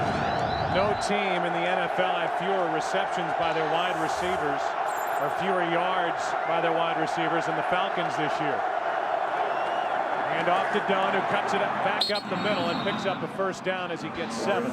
Well, that's the 2nd straight play now that we've seen. Remember all the stretch plays in the 1st half where they kept trying to get it to the edge, and they really never did the cutback very much. And neither one of those have been the full cutback plays, but they're now starting to look a little bit backdoor. And typically, as defenses begin to tire, some of those opportunities become available. 1st down, Atlanta.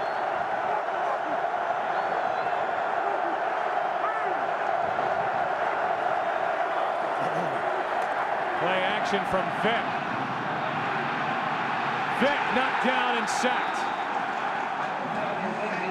Darwin Walker, Derek Burgess, and another example of this Philadelphia defensive front staying there in front of Michael Vick and giving him nowhere to go. It becomes a chess match between Jim Johnson and then the offensive coordinator, Greg Knapp. That time, Jim Johnson played coverage. You see there, he's got 4 deep. And then he brought the pressure up front with his defensive line. Nowhere to throw the football for Vick, and the line got to him before he could get rid of it. And Lito Shepherd just all over Peerless Price, and that's exactly what happened. A loss of 9 as Burgess got Vick for the sack.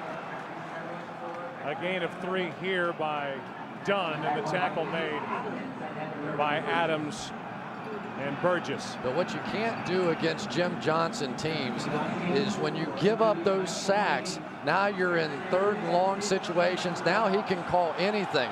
Michael Vick had time to get rid of the football on that last one, but he took the sack instead. Yeah, and the only guy in the NFL this season that was sacked more times than Michael Vick was David Carr. So you leave yourself too many times where you have to overcome a lot of yards. 3rd down and 15.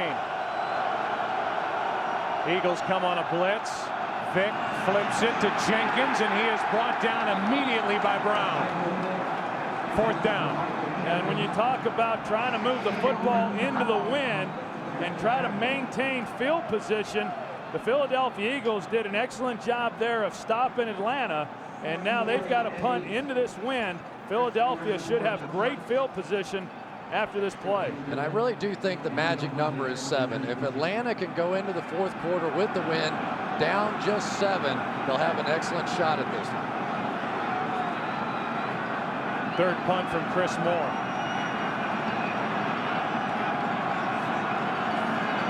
Two guys waiting deep for Philadelphia, and Moore's punt hits that wall of wind and is touched at the 47. Only an 18-yard punt. Good field position for the Eagles, who lead by 7.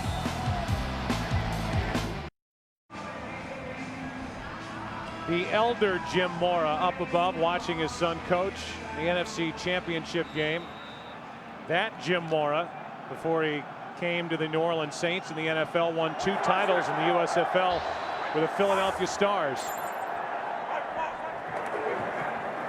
As Westbrook takes it, runs left, and he got nothing. Hit first by Brady Smith. We look back in this game. As a means of a recap, great effort by Levens on a 4-yard touchdown run. Michael Vick was stopped by Hollis Thomas. Donovan McNabb on a 3rd down and 11 completed an important pass to Freddie Mitchell. Chad Lewis on the touchdown reception at the end of that drive. Warwick Dunn then scooted in to make it 14-10 at the half. It's 17-10 after a 31-yard field goal by Akers. 2nd down and 11 for Philadelphia. McNabb buys some time over the middle. Pass is complete. A gain of 14 to Westbrook, and there's no doubt, guys, that at halftime the decision was made to put the ball in the hands of Brian Westbrook. And this is unbelievable what they do with Westbrook here. Take a look at him. He's in the backfield. He's going to swing wide, but then once he gets Matt Stewart running, then he comes back underneath. Initially, it looked like a 2-man route down the field, but it only happened because Donovan McNabb had so much time in the pocket. And that's the point. They didn't get there in time and allowed that late breaking route to get out there. On 1st down, McNabb fires it low and out of the reach of Levens. February 6th, here's stories of past glory that have never been heard before and the untold stories of the Super Bowl. Terry Bradshaw, Howie Long, Jimmy Johnson, Troy Aikman, Chris Collinsworth reveal their untold stories as well as count down the top 10 Super Bowl moments as voted on by you, the fans. To vote for your favorite moment, go to foxsports.com on MSN, keyword top 10. So you guys will be getting together and talking about those untold stories as the Eagles try to make it to Jacksonville in Super Bowl 39. Westbrook is split out wide to the right at the bottom of the screen. They drop it off to Levens, who stumbles and is tapped down by D'Angelo Hall. Loss of 2. You know, I really think this is an important drive for both teams. I mean, when you look at where the Eagles got the ball with great field position, wind at their back, and with them being up 7 points, I don't want to say that they could deliver a knockout punch, but almost the equivalent of that if they're able to move the ball down and come away with a touchdown, extend this lead to 14 points, because then you change the whole makeup of this Falcons offense. They then would have to become a passing team, something clearly they would be uncomfortable having to do. Westbrook right out here in the slot. 3rd down and 12. McNabb brought down at the 40. That'll bring up 4th down. And there is a penalty flag on the play. As it stands now, it's 4th down and about 9. It's against Philadelphia, so it will be 4th down for the Eagles. And I tell you, that's really a great job by this Atlanta Falcons Illegal defense. shift, offense, 2 men moving, not resetting. That penalty is declined. Result of the play, 4th down. So Johnson will come on, and there's that hold by the Atlanta defense. Great effort by Brady Smith and company. Great job by them, not allowing the Eagles with great field position on that drive to get any points and still keep this ball game a one-possession game. Johnson punts it. Penalty flag on the play. And the ball is going to be tapped down inside the 10. But again, there's a flag down back near the line of scrimmage. 31-yard punt. Well, we will check the marker. Prior to the kick, holding 30, kicking team. So you've got to make Philadelphia repunt if you're Atlanta. That's J.R. Reed, the rookie. And just 10-yard penalty, replay 4th down. And just a huge break. Not only do you have a chance to now work it off your own goal line, but when you have a guy like Allen Rossum, after the guys have already chased one kick back there, really, really dangerous. Here's a guy that was the fastest high schooler in the nation coming out his senior year, ran a 10 flat 100 meters, and if he gets in the open field, look out. Well, we saw what he did last week to the Rams, the #2 punt returner in the National Football League this year, over 250 yards in return yards a week ago. Line drive punt, and Rossum will let it bounce. And it's down inside the 15 to the 14-yard line. In the end, about a 6-yard difference after the penalty. 36-yard punt, 17-10. Philly. Atlanta has the ball. What a terrific effort by so many people to get this field and this stadium ready for today's game after a foot of snow was dumped on Philadelphia yesterday. The Eagles and the Falcons battling for a trip to Jacksonville in Super Bowl 39, 17-10. The Eagles on top. Starting from their own 14. Open with a throw, and the pass picked off by Dawkins. Brian Dawkins with the interception. And Dawkins is down to the 10. Crumpler, the intended receiver, and Vick threw it right to Dawkins. I couldn't tell if Michael Vick slipped on the play or not, but that was just horrendous. I mean, he had a chance to throw this one up over the top and just threw a line bullet. No, he just didn't see him. He never saw Brian Dawkins at all. Threw a shot right in his gut. I tell you, Chris, it's almost as if he thought Crumpler was going to turn around right there, because otherwise there's no excuse for throwing a ball that flat. It was a good idea. Philadelphia again had 10 guys within 7 yards of the line of scrimmage. Take a shot down the field, but you got to get it up in the air. 4th career postseason interception for Dawkins. They marked him down at the 11 on the return, and this will cost Philadelphia 5 yards. But here's that opportunity, Troy, for the Eagles you talk about. All of the frustration of years past, you have an opportunity here. Ball start, 72, offense, 5-yard penalty. We go back to the interception. Yeah, that's Brian Dawkins. He's on Crumpler, and you know, I don't know what Michael Vick might have been thinking. The only reason you would throw a ball that flat is if you thought Algie Crumpler was going to turn around on some type of curl route or an out route. And if he's going to go over the top, then you have to throw the ball over the top. I think the answer is he wasn't. 2 minutes, 56 seconds remaining, 3rd quarter. McNabb to L.J. Smith. Incomplete pass. It's an incomplete pass. That'll bring up 2nd and 15. Boy, and I tell you, this Eagles offense has a chance to put the dagger in right here, and they have been going backwards thus far. 2 straight mistakes, and really the best you can hope for right now is just a field goal attempt and try and get out of here 10 points down. Yeah, and I think there's a big difference between being up 14 points and being up 10 points as it relates to the psyche and the approach then offensively for the Atlanta Falcons. If they're only down 10, I don't think they change what they want to do within the game. 2nd down and 15. McNabb, Mitchell.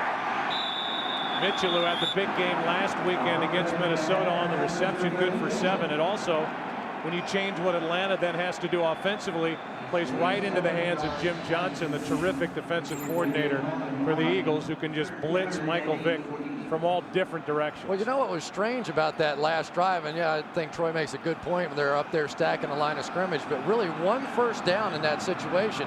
If you can run for 1 first down, you're basically then playing the rest of the game with the win, and you put a lot of pressure on Philadelphia. It's 3rd down and 8 here for the Eagles. McNabb gets hit from behind and the ball is out. Donovan McNabb gets on top of it. Brady Smith came off the edge, knocked it out of the hand of McNabb, and it'll be 4th down for Philadelphia. Well, you're going to watch Brady Smith. He's working against Trey Thomas, and he just uses a speed move and is able to come all the way around the backside because Donovan couldn't find anybody open. That is not on Trey Thomas. Donovan's got to know, especially down in the red zone, you cannot hang on to the ball. You don't have that kind of time. He was trying to get it to Westbrook on that little crossing route, but he got picked off in the traffic and there was nowhere to go. 34-yard try from Akers, who was hit from 31, and this one is drilled. That makes it a 10-point game. Mora celebrates that defense, which kept the Eagles out of the end zone.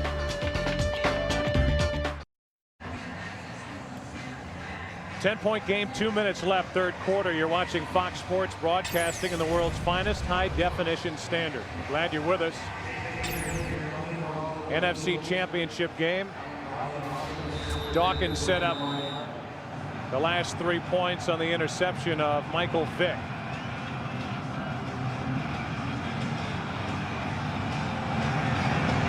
Allen Rossum, a former Eagle, trying to make a dent in this game. Get a chance to return this. And Rossum is dragged down. Good play by L.J. Smith, a 25-yard return. And L.J. Smith made the tackle.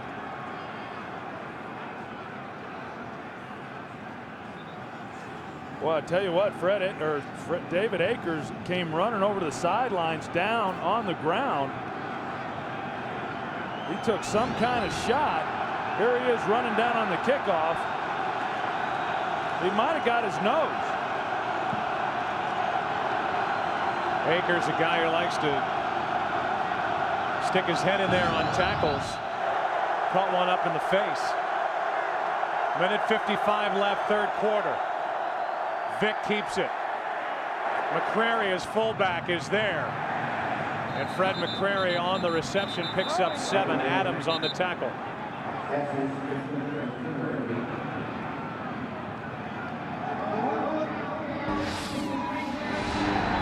Now they're calling that last play incomplete.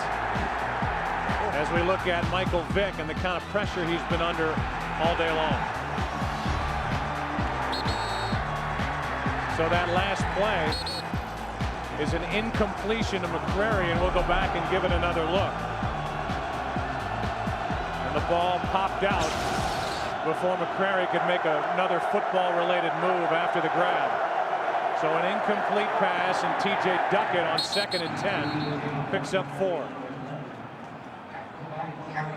You know, Jeremiah Trotter had such a good game a week ago, and he's such a big part of what they're trying to do within their run defense. And McClure, the center for the Atlanta Falcons, told us that if Trotter gets up in the line, I'm going after his legs. Take a look at Trotter here, middle linebacker, number 54. And as he works in, you're going to see McClure try to go low on him. But Trotter does a good job of fending him off and then making the play. Trotter with 8 tackles today. It's 3rd down and 6 for the Falcons.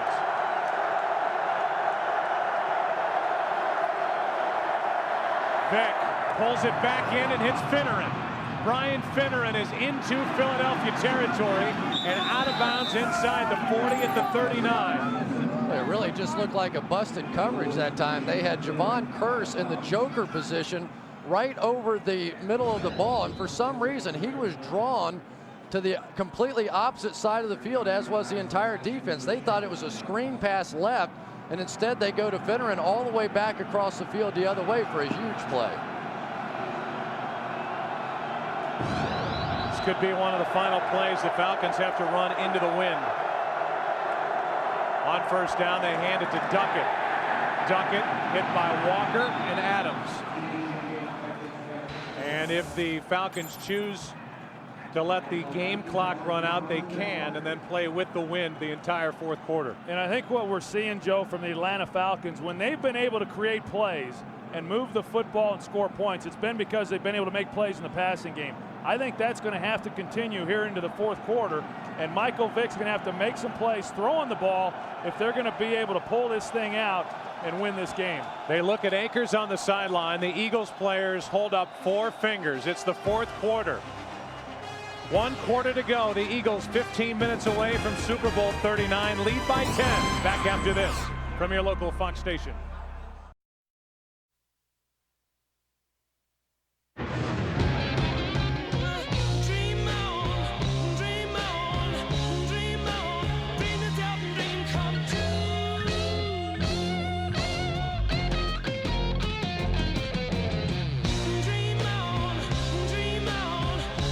These two organizations dreaming for a chance to play for the Lombardi Trophy February 6th in Jacksonville. 1 quarter to go. The Eagles in their 4th consecutive championship game have trailed after 3 quarters. The 3 games prior to this one, they lead it by 10. Vick pulled it back and fires it into the ground, trying to set up a screen for Dunn, and Vick ends up on the seat of his pants. There was pressure by Michael Lewis, and it's 3rd down for Atlanta. Derek Burgess coming through. I know it was a screen pass, and typically you don't get that kind of pressure on a screen pass, but he just came screaming right for Michael Vick, and his entire purpose today, talking about Burgess, is to prevent that bootleg, and so those plays off the play action just not as effective as they may otherwise be. 3rd down and 10.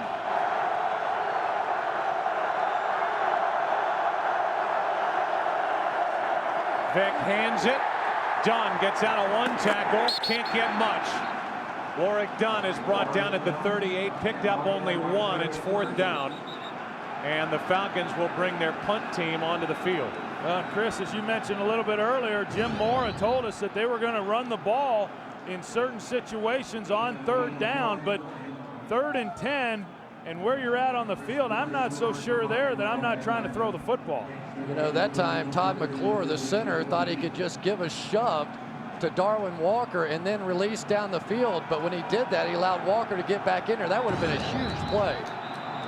Darwin Walker, the guy who got his hands on Dunn as a fan gets onto the field and then is taken down immediately. So his fame is short-lived. And with 14-16 left in this fourth quarter, a punt is coming from Atlanta. And maybe the best hit of the day was by the security guard. You know, one of the things that the Falcons, by running the ball, were attempting to do was that if they could get a little more yardage out of that play and get in field goal range, but boy, it's asking a lot on that play in order to pick up about 8 yards. They really had an opportunity to bust one out of there. Darwin Walker just saved the day. There was a gaping hole on that last one. So Moore finally gets to punt with the wind, and in this case he's trying to down it inside the 20. Instead he booms it into the end zone, and that's a terrible punt for Atlanta. You're playing a field position game and Moore unleashes one into the end zone. That means the Eagles start at their own 20, leading by 10. Championship is brought to you by the next Ford F-150 built Ford Tough. By Subway, can you feel the heat rising? Get ready to experience a fresh toasted sub. Subway Eat Fresh. By MasterCard, there are some things money can't buy. For everything else, there's MasterCard. And by Dr. Pepper and your local Dr. Pepper bottler. Dr. Pepper, one taste and you get it. Each team trying to make it to its second Super Bowl. It's a 20-10 Philadelphia lead just starting the fourth quarter. 13:59 left.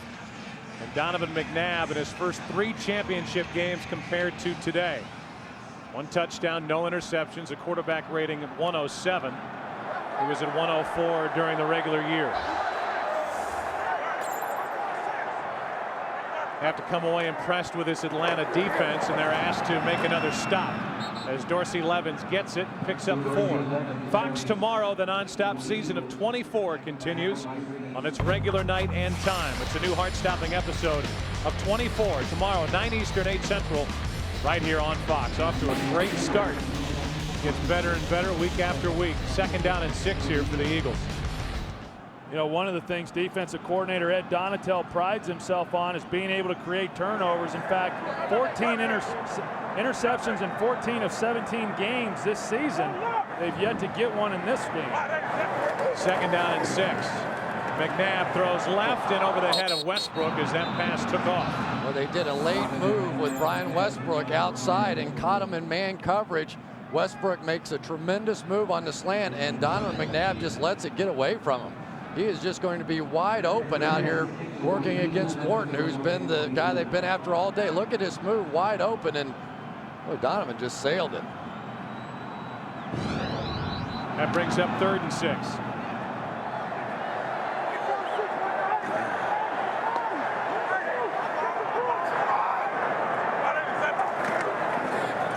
They toss with McNabb blocking Greg Lewis. Lewis has a 1st down for the Eagles. And it was McNabb as his lead blocker. Whatever it takes, it's a gain of 10.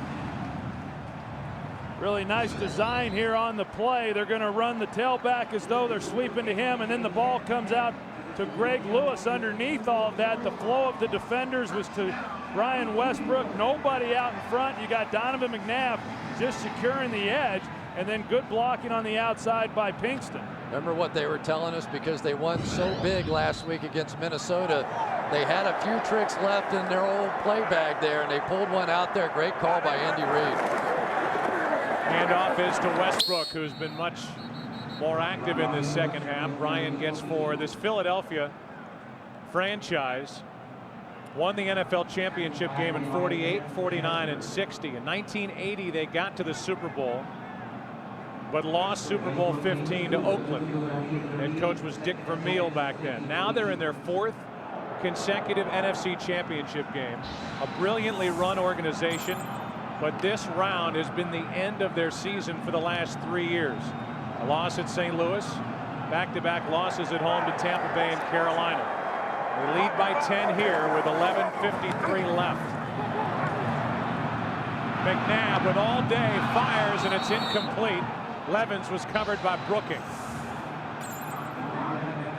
3rd and 6. Yeah, and this time Donovan McNabb, they try a double move on the outside with Brian Westbrook, and the defense doesn't bite. Donovan just is trying to get rid of the football and make a completion. Here's the look on the outside. D'Angelo Hall stays over the top. And I got to go back to what Terry Bradshaw said at halftime, and he said that in his mind, Andy Reid had gotten conservative in other championship games. Well, he certainly hasn't gotten conservative here. He's still trying to take his shots down the field. 3rd down and 6. McNabb throws, and it's incomplete. L.J. Smith, the intended receiver, and another very good job by this Atlanta defense. Yeah, this defense done a good job of keeping this team in the game, and it looked to me, Chris, like Donovan may have had a shot there, a ball again that just got away from him. Yeah, I think at the last second he saw the cornerback on the outside and knew that if he let his inside receiver out there, he might get it picked, and just basically threw it in the dirt. That drive only took 2 minutes and 19 seconds off the clock. Good punt by Johnson. Punting into the wind, he gets off his 2nd good one of the day. And Rossum is out of bounds at the 30. That's where the Falcons will set up as they trail by 10.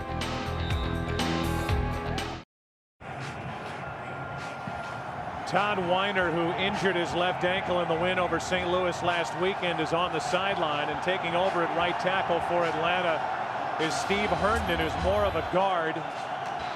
And against this very good pass rush of the Philadelphia Eagles, Steve Herndon will get some help. Looks like his leg's all right. Yeah, it sure does. 11:29 left, 4th quarter, 10-point Philadelphia lead.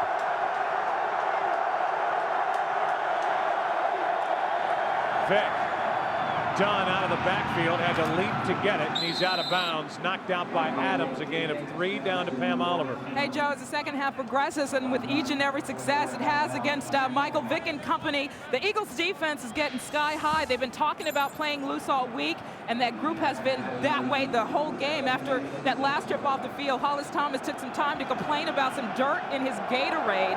But on a more serious note, everyone seems to be encouraging each other just to finish the job. All right, Pam, thanks. 3 sacks today of Michael Vick for this Philadelphia defense as Vick keeps it. Burgess in his way, and Burgess makes a fantastic play. The 4th sack of the day for this Philadelphia defense. Well, they have basically been forced because Javon Curse is on the other side of the field. The defensive move Jim Johnson made, they're going to put Derek Burgess on the backside. And because they haven't been able to hurt him with that cutback run, Burgess and Curse on the bootleg has been able to sit out there and make those plays time after time. Well, they got Burgess early in the game the first time they ran the boot his way, but since that time he's shown great discipline in making plays and not allowing Vick to make the corner. 3rd down and 11. Vick fires it, and the pass incomplete. Peerless Price, and it was Lito Shepherd who got his hand in there. And Peerless Price has to come back to that football. He had a chance for that first down. Just not a very disciplined route. When you go down there, you have to stop and drive back on the football. Lito Shepherd did, but Peerless Price did not. Down at the bottom of your screen, he's going to sit and wait on the ball, and Shepherd's simply going to break in front of him. That should have been 1st down Falcons. This Philadelphia defense has played better in this NFC Championship game. Coming in the 3 previous games, the defense only 1 takeaway and a sack. They have a takeaway today on the Dawkins interception and 4 sacks of Michael Vick. On the return, it's Mahe. And Reno Mahe is dragged down at the 35-yard line, where the Eagles have the ball and the lead. They have frustrated Michael Vick all afternoon.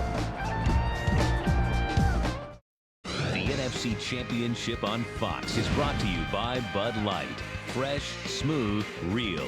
It's all here.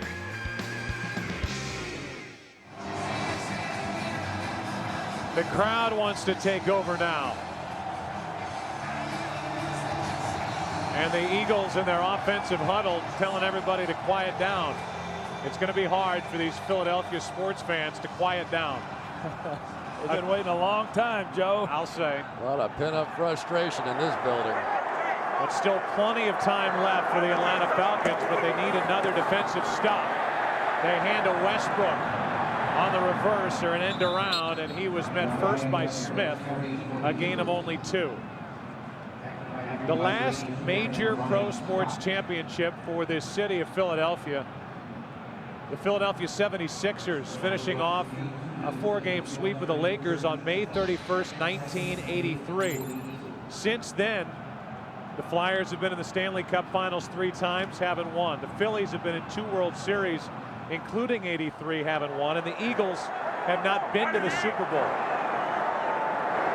They're trying to stamp their ticket with a win here tonight against Atlanta. McNabb under pressure. Smith chasing him. McNabb's going to run. And Donovan McNabb scoots out of bounds at the 43, picked up 6. 3rd down coming up. And you just sense, watching the way that this defense for the Eagles has played, particularly on that last possession, and the way that this crowd's beginning to get into it, that this becomes a very, very critical 3rd down. The Eagles have to be able to stop them here. And I don't think it had to be. I thought McNabb had a chance to pick up this 1st down. At this point in the ball game and all the things that McNabb has been through, you got to put your head down and go pick up that 1st down.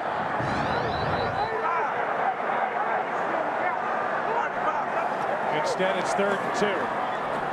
McNabb over the middle, guns it, complete, 1st down. Chad Lewis, who has a touchdown today, and a 1st down at the Atlanta 45. Well, we talked about it a little bit earlier, that it was starting to open up in the middle of the field by McNabb constantly taking the checkdowns and checking it down. Eventually, that middle of the field was going to start opening up because those linebackers then begin to chase underneath. Or did he pick an opportune time for that one? And I think that's where McNabb has been very good today. He's numbers throwing for 150 yards, but he's made good decisions and has not forced throws. Atlanta Falcons defense needs a takeaway. Westbrook bouncing it outside. Cuts it up and picks up 1. Ryan Scott on the tackle. You know, it's just so difficult for these Philadelphia Eagles to try and get back into a running mode. They have run the ball less than 40% of the time this season. And no team that has ever had those kind of numbers have ever made it to the Super Bowl. And so they are trying to do something with this passing game that no one else has. 2nd down and 9. A balanced attack for Andy Reid. The throw on 2nd and 9, incomplete. Lewis, and they do throw a flag. Chris Draft, the middle linebacker, was in there and may be called for pass interference. Flag came in late. Pass interference, 54. Defense, hooked him around the waist. Automatic first down, spot of the foul. Yeah, pretty easy call there for the officials. Chris Draft all over Chad Lewis when the ball arrived. And what you're starting to see now from the Falcons is they're not known as a blitzing team, but we're starting to see more of it, and rightfully so.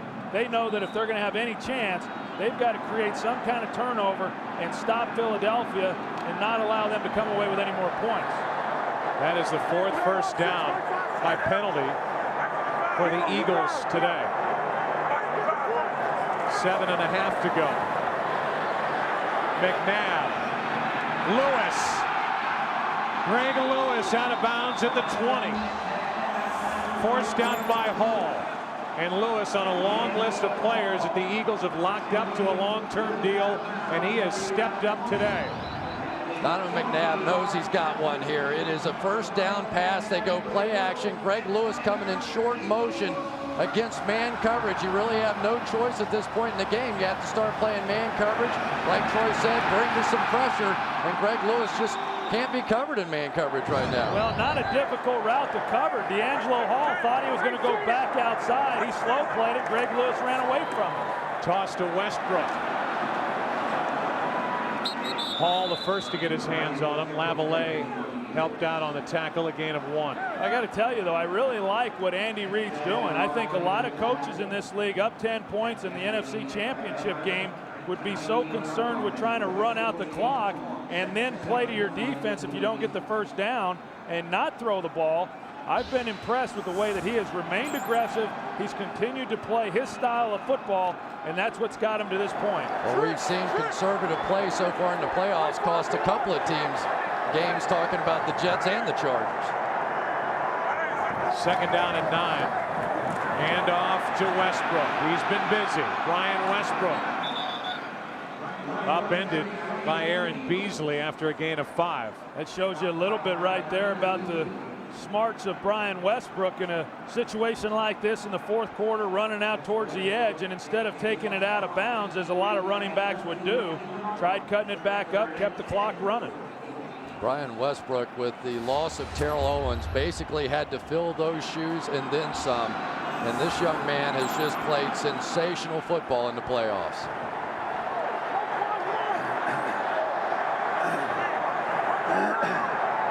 Third down and 4. McNabb, is he going to run for it? Donovan McNabb with a first down for the Eagles. There you go. Put his head down that time and was going to get it. And he wants the crowd to give him a little more applause than that. He's beginning to think this is about to happen. They're about to go to the Super Bowl. Well, we talked a little bit earlier about these fans have been waiting a long time. Donovan McNabb's been waiting a long time, too. He may explode himself, and Mama might explode, too. A touchdown, the ball game's over. A field goal, it is not. First and goal. Westbrook down to the 7. Brooking on the tackle, a gain of only 1. Well, as we've seen throughout this drive, along with the passes of Donovan McNabb, this offensive line is just starting to take control of this game.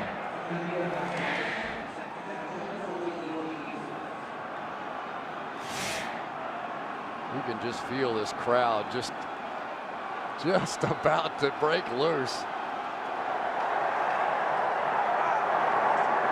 2nd down and goal. McNabb rolls, throws. Westbrook down to the 2. 3rd and goal. Well, for the Philadelphia Eagles, now one play away, and Jeffrey Lurie knows it. If they can convert this into a touchdown, you're going to see pandemonium in a stadium like maybe you've never seen it before. They flipped the Brian Westbrook switch at halftime. Only 6 touches in the first half. 14 in this second half. 10 carries, 4 catches, and a total of 79 yards. 3rd and goal. Play action. Lewis. Touchdown, and they will celebrate.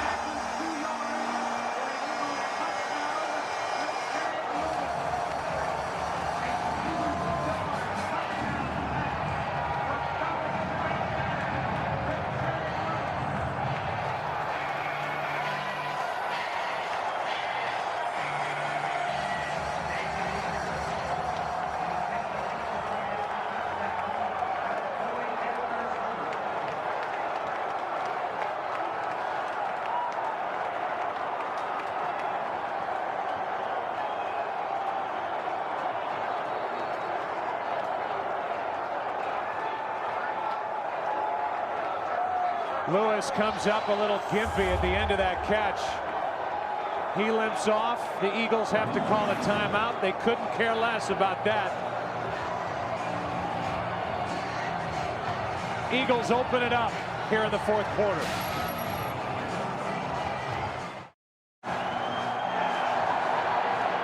Chad Lewis with his 2nd touchdown catch of the day, capping an 11-play drive that takes nearly 7 minutes off the clock. Akers for the extra point.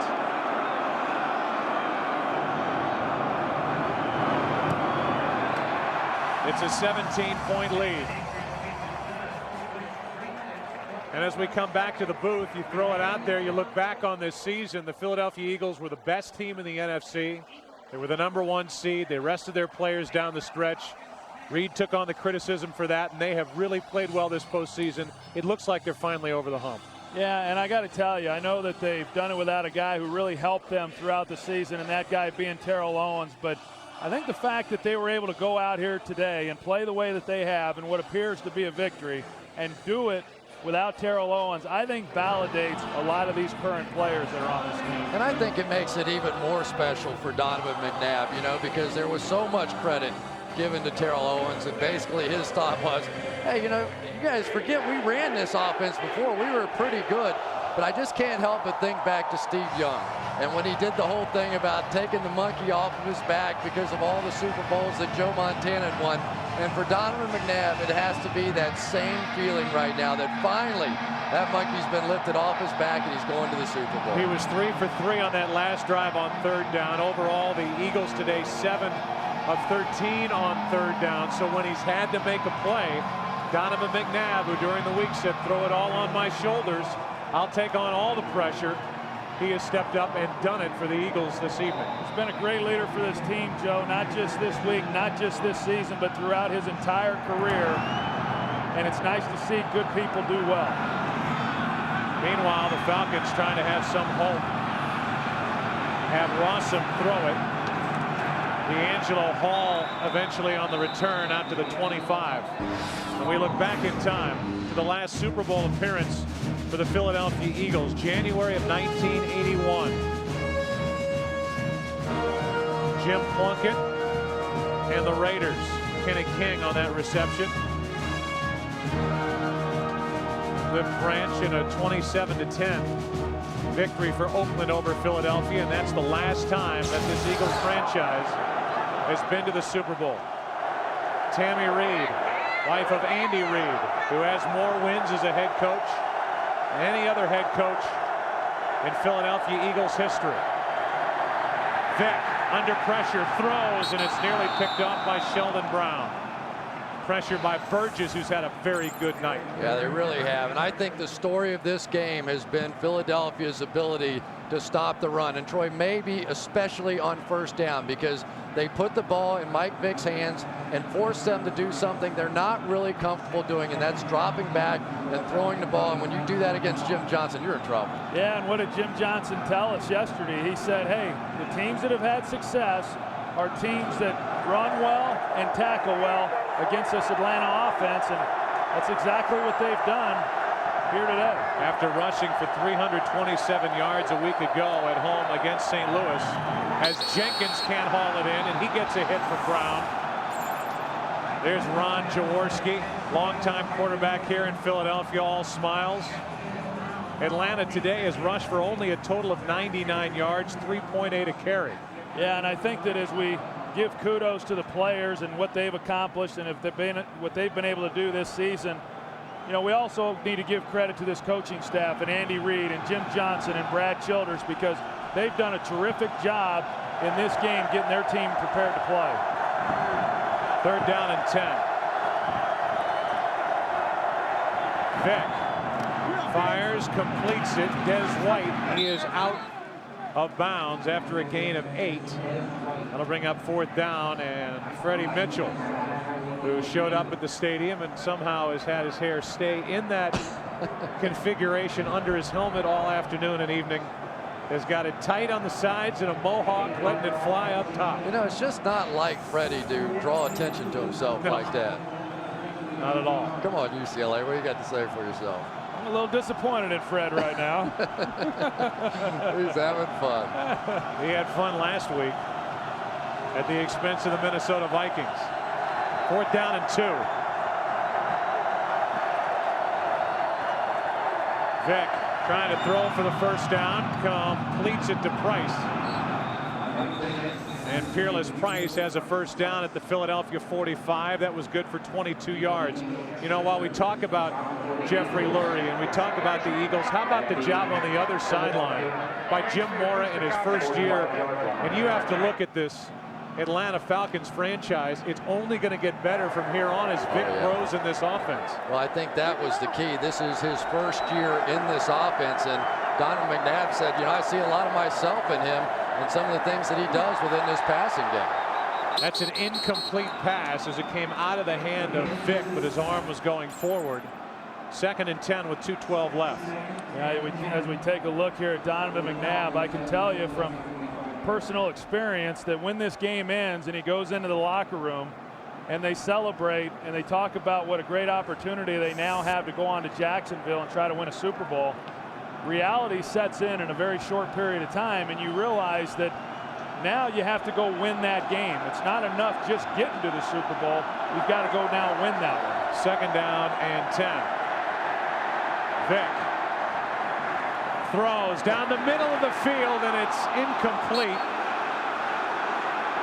as the crowd was looking for a pass interference call on Michael Jenkins, with Dawkins waiting for his 2nd interception of the game. Yeah, I think Dawkins was hoping for a pass interference as well, but if Dawkins works back to the ball right here as if he were a receiver, it would have been a very easy interception. Instead, he waited for the ball, but very easily could have been pass interference on Michael Jenkins.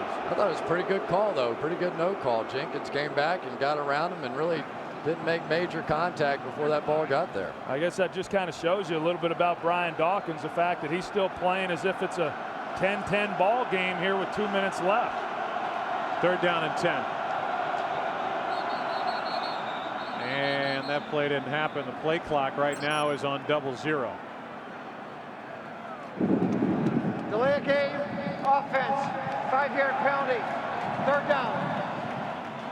And they'll put the seconds back on the clock. And not lost on anyone in this game the fact that Donovan McNabb is now going to have just a 2nd opportunity for an African-American quarterback to win a Super Bowl game, and history is not lost on him. He said, oh yeah, I've thought about that a lot.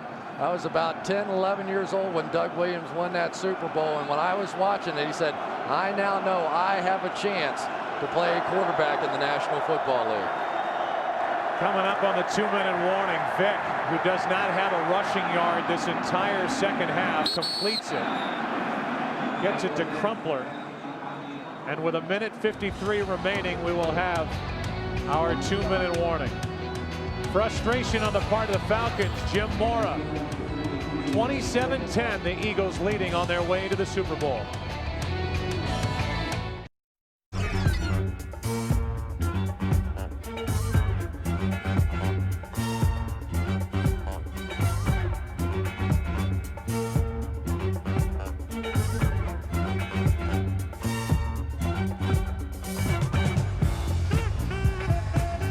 The sounds of Philadelphia, the streets of Philadelphia will be kicking tonight.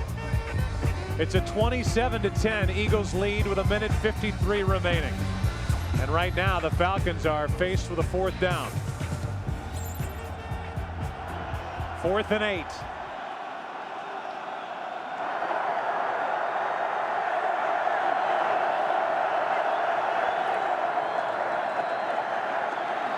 Vick throws incomplete, and the Eagles will take over.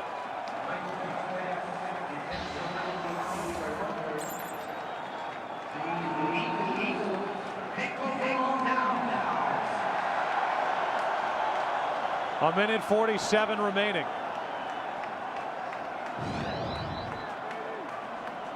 And the reaction from the Philadelphia Eagles bench. You know what? Those guys have earned that. Took a lot of criticism, from myself included, in the championship game a season ago. Coming out here without Terrell Owens, all the question marks. Could they get it done? And we've seen big plays throughout from this wide receiver core. Greg Lewis maybe the biggest surprise. Freddie Mitchell getting it done. Todd Pinkston making plays. But nobody has made more plays during the playoffs than that guy right there. And look out now. And there will not be a better 1:47 left in a game in Donovan McNabb's career. To be able to take this snap and just take a knee, knowing that you're going to a Super Bowl, it's the greatest feeling in the world. Look out, Andy. May not be the best 1:47 for Andy Reid when he gets with his bucket of Gatorade. Butch will take care of him. That's why they bring Butch. There you go. Butch on Andy's right. Tonight on Fox, King of the Hill, followed by Malcolm in the Middle, The Simpsons, Arrested Development, and a bonus block of Family Guy and another Simpsons. It all starts with a new King of the Hill at 7 Eastern, 6 Central tonight on Fox. There's a reason Andy Reid is one of the highest paid coaches in the NFL, why Jim Johnson is one of the highest paid coordinators. They have prepared this team with Brad Childress, and Reid gets his bath. We've been waiting a long time for that bath. What a good man he is, you know. Just truly one of the great people in this game. Both he and Jim Johnson, and kind of exciting to see him finally get his trip to the Super Bowl. Only one more snap will be necessary.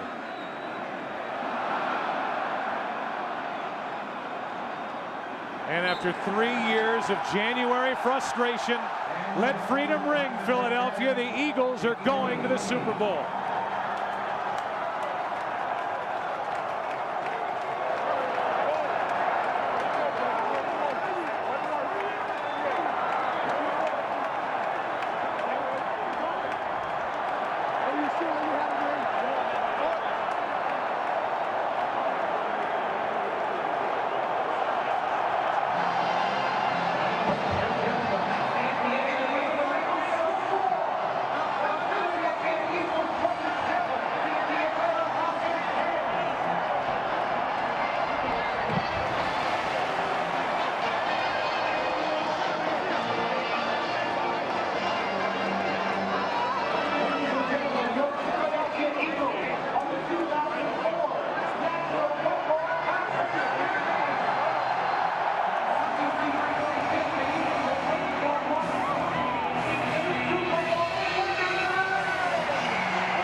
Congratulations to the 2004 Philadelphia Eagles. They are champions of the NFC. They'll take on the winner of the game coming up between the Steelers and the Patriots. First NFC championship since 1980. And on a cold, windy day, Andy Reid gets a Gatorade bath. Much, much more coming up from Philadelphia after this.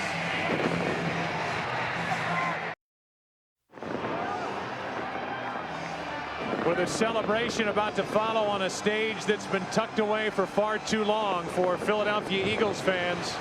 A stage that was probably brought over from the vet. We'll tell you that UPS delivers a chance to win the ultimate home football experience. Just log on to foxsports.com on MSN. The day for Donovan McNabb, 2 touchdowns. They did not turn the ball over. Brian Westbrook, 135 total yards. And Chad Lewis, former Pro Bowl tight end, with 2 touchdown catches from the right hand of Donovan McNabb. They will celebrate at midfield here in Philadelphia. They will present the trophy. A matchup of Michael Vick, Donovan McNabb, the Atlanta Falcons, the Philadelphia Eagles. The 4th try, the Eagles make good. They're headed to the Super Bowl. JB and the gang coming up. Philly wins at a final of 27-10. It's on to Jacksonville for the Eagles. JB? It's the Subway postgame show, brought to you by Subway. Can you feel the heat rising? Get ready. Big congratulations. Earl Morrall, great quarterback, 20 years in the league. The Baltimore Colts, Miami Dolphins. Will you do the honors to Mr. Lurie, please? Yes, I will. Jeff Lurie, Andy Reid, and Joe Banner, congratulations on a great win this afternoon. A tremendous season. On behalf of the Hallis family and the rest of the National Football Conference, it is my honor to present the George Hallis Trophy to the NFC champion Philadelphia Eagles.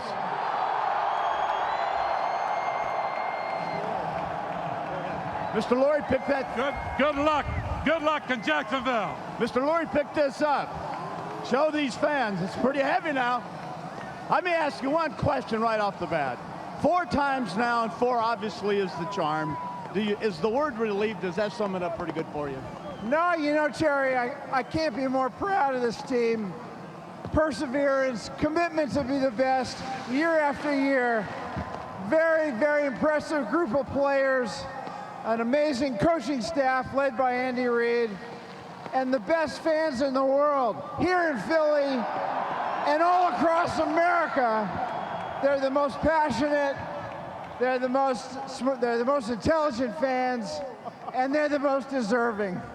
In the years that we've seen now with free agency and salary cap, the Philadelphia Eagles have been one of the elite organizations in the NFC. How have you kept this team together? Well, you know, if you surround yourself with great people, terrific players, excellent coaches, Joe Banner, Tom Heckert, the whole group, and you set your goals very high. We got one more win in Jacksonville. Congratulations, Mr. Lurie. Andy Reid, hop over here, sir. Well, we need to meet like this a little more often. Yeah, I can handle this, Terry. This is all right. Coach, of all the teams, what made this team so special? Finally, your 4th trip to the NFC Championship game, and you win it. This team has great personality. Everybody here in Philadelphia loves them, don't you? Oh, yeah. Way to play up to him, Coach. No, that's what I'm talking about. That's our 12th man right there. Coach, we're looking forward. All the Fox family's excited to be covering Super Bowl 39. It's been 24 years. And more. The question on everyone's mind, I'm sure here in Philadelphia and around the world, is this simply, will Terrell Owens be playing in Jacksonville in Super Bowl 39? Well, I have a feeling he will. All right, you heard it right there. We will see Terrell Owens in Jacksonville. Congratulations, Coach. Donovan McNabb, how you doing? I'm great. You're mum great? Well, I'll tell you what, before I ask you any questions, why don't you pick this trophy up and show these Philadelphia fans what it looks like.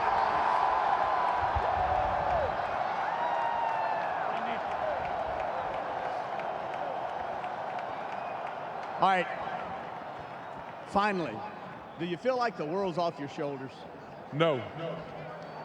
But we got one more game to play.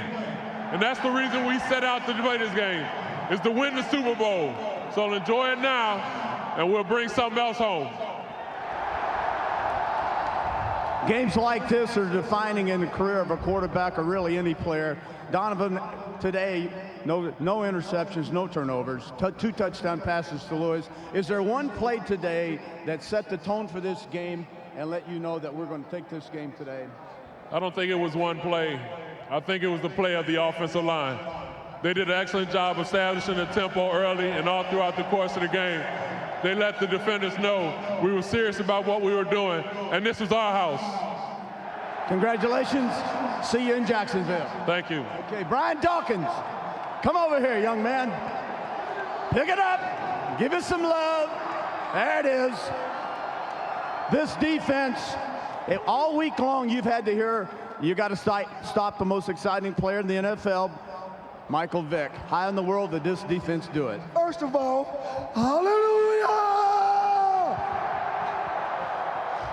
And then, I tell you what, I'm going to give all the credit to Michael Vick. We give him enough respect, but nobody respected us as a defense. Give me some respect right now. Show him the love, Philadelphia.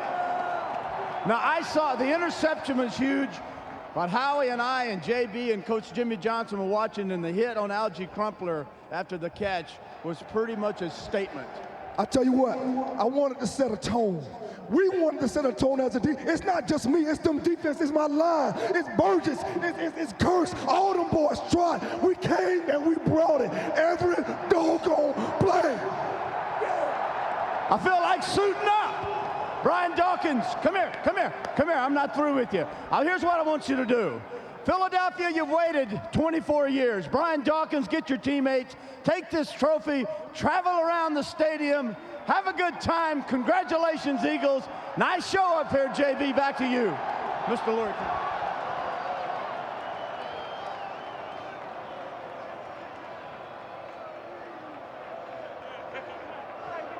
All right, TV, and indeed, the Philadelphia defense brought it.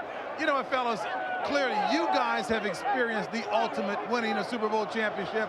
Just give us a sense of what these guys must be feeling here. Well, JB, I think after all the frustration of the last 4 years, and everybody saying, are you going to do it? Are you going to do it? You know, do you choke when you get in the big game?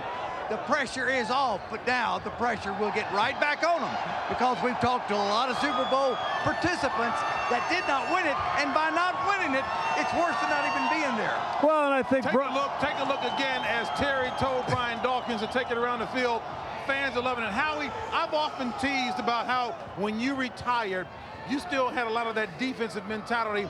You meddled a bit, but I'm sure you had to relate to the passion that Brian Dawkins was displaying. Well, I think the passion, the emotion that you just saw out of Brian Dawkins has been pent up for 3 years. This city, this organization, this football team has been waiting for this moment. Brian Dawkins talked about enjoying it, and he's obviously enjoying this moment. But as Jimmy mentioned, there's one more step.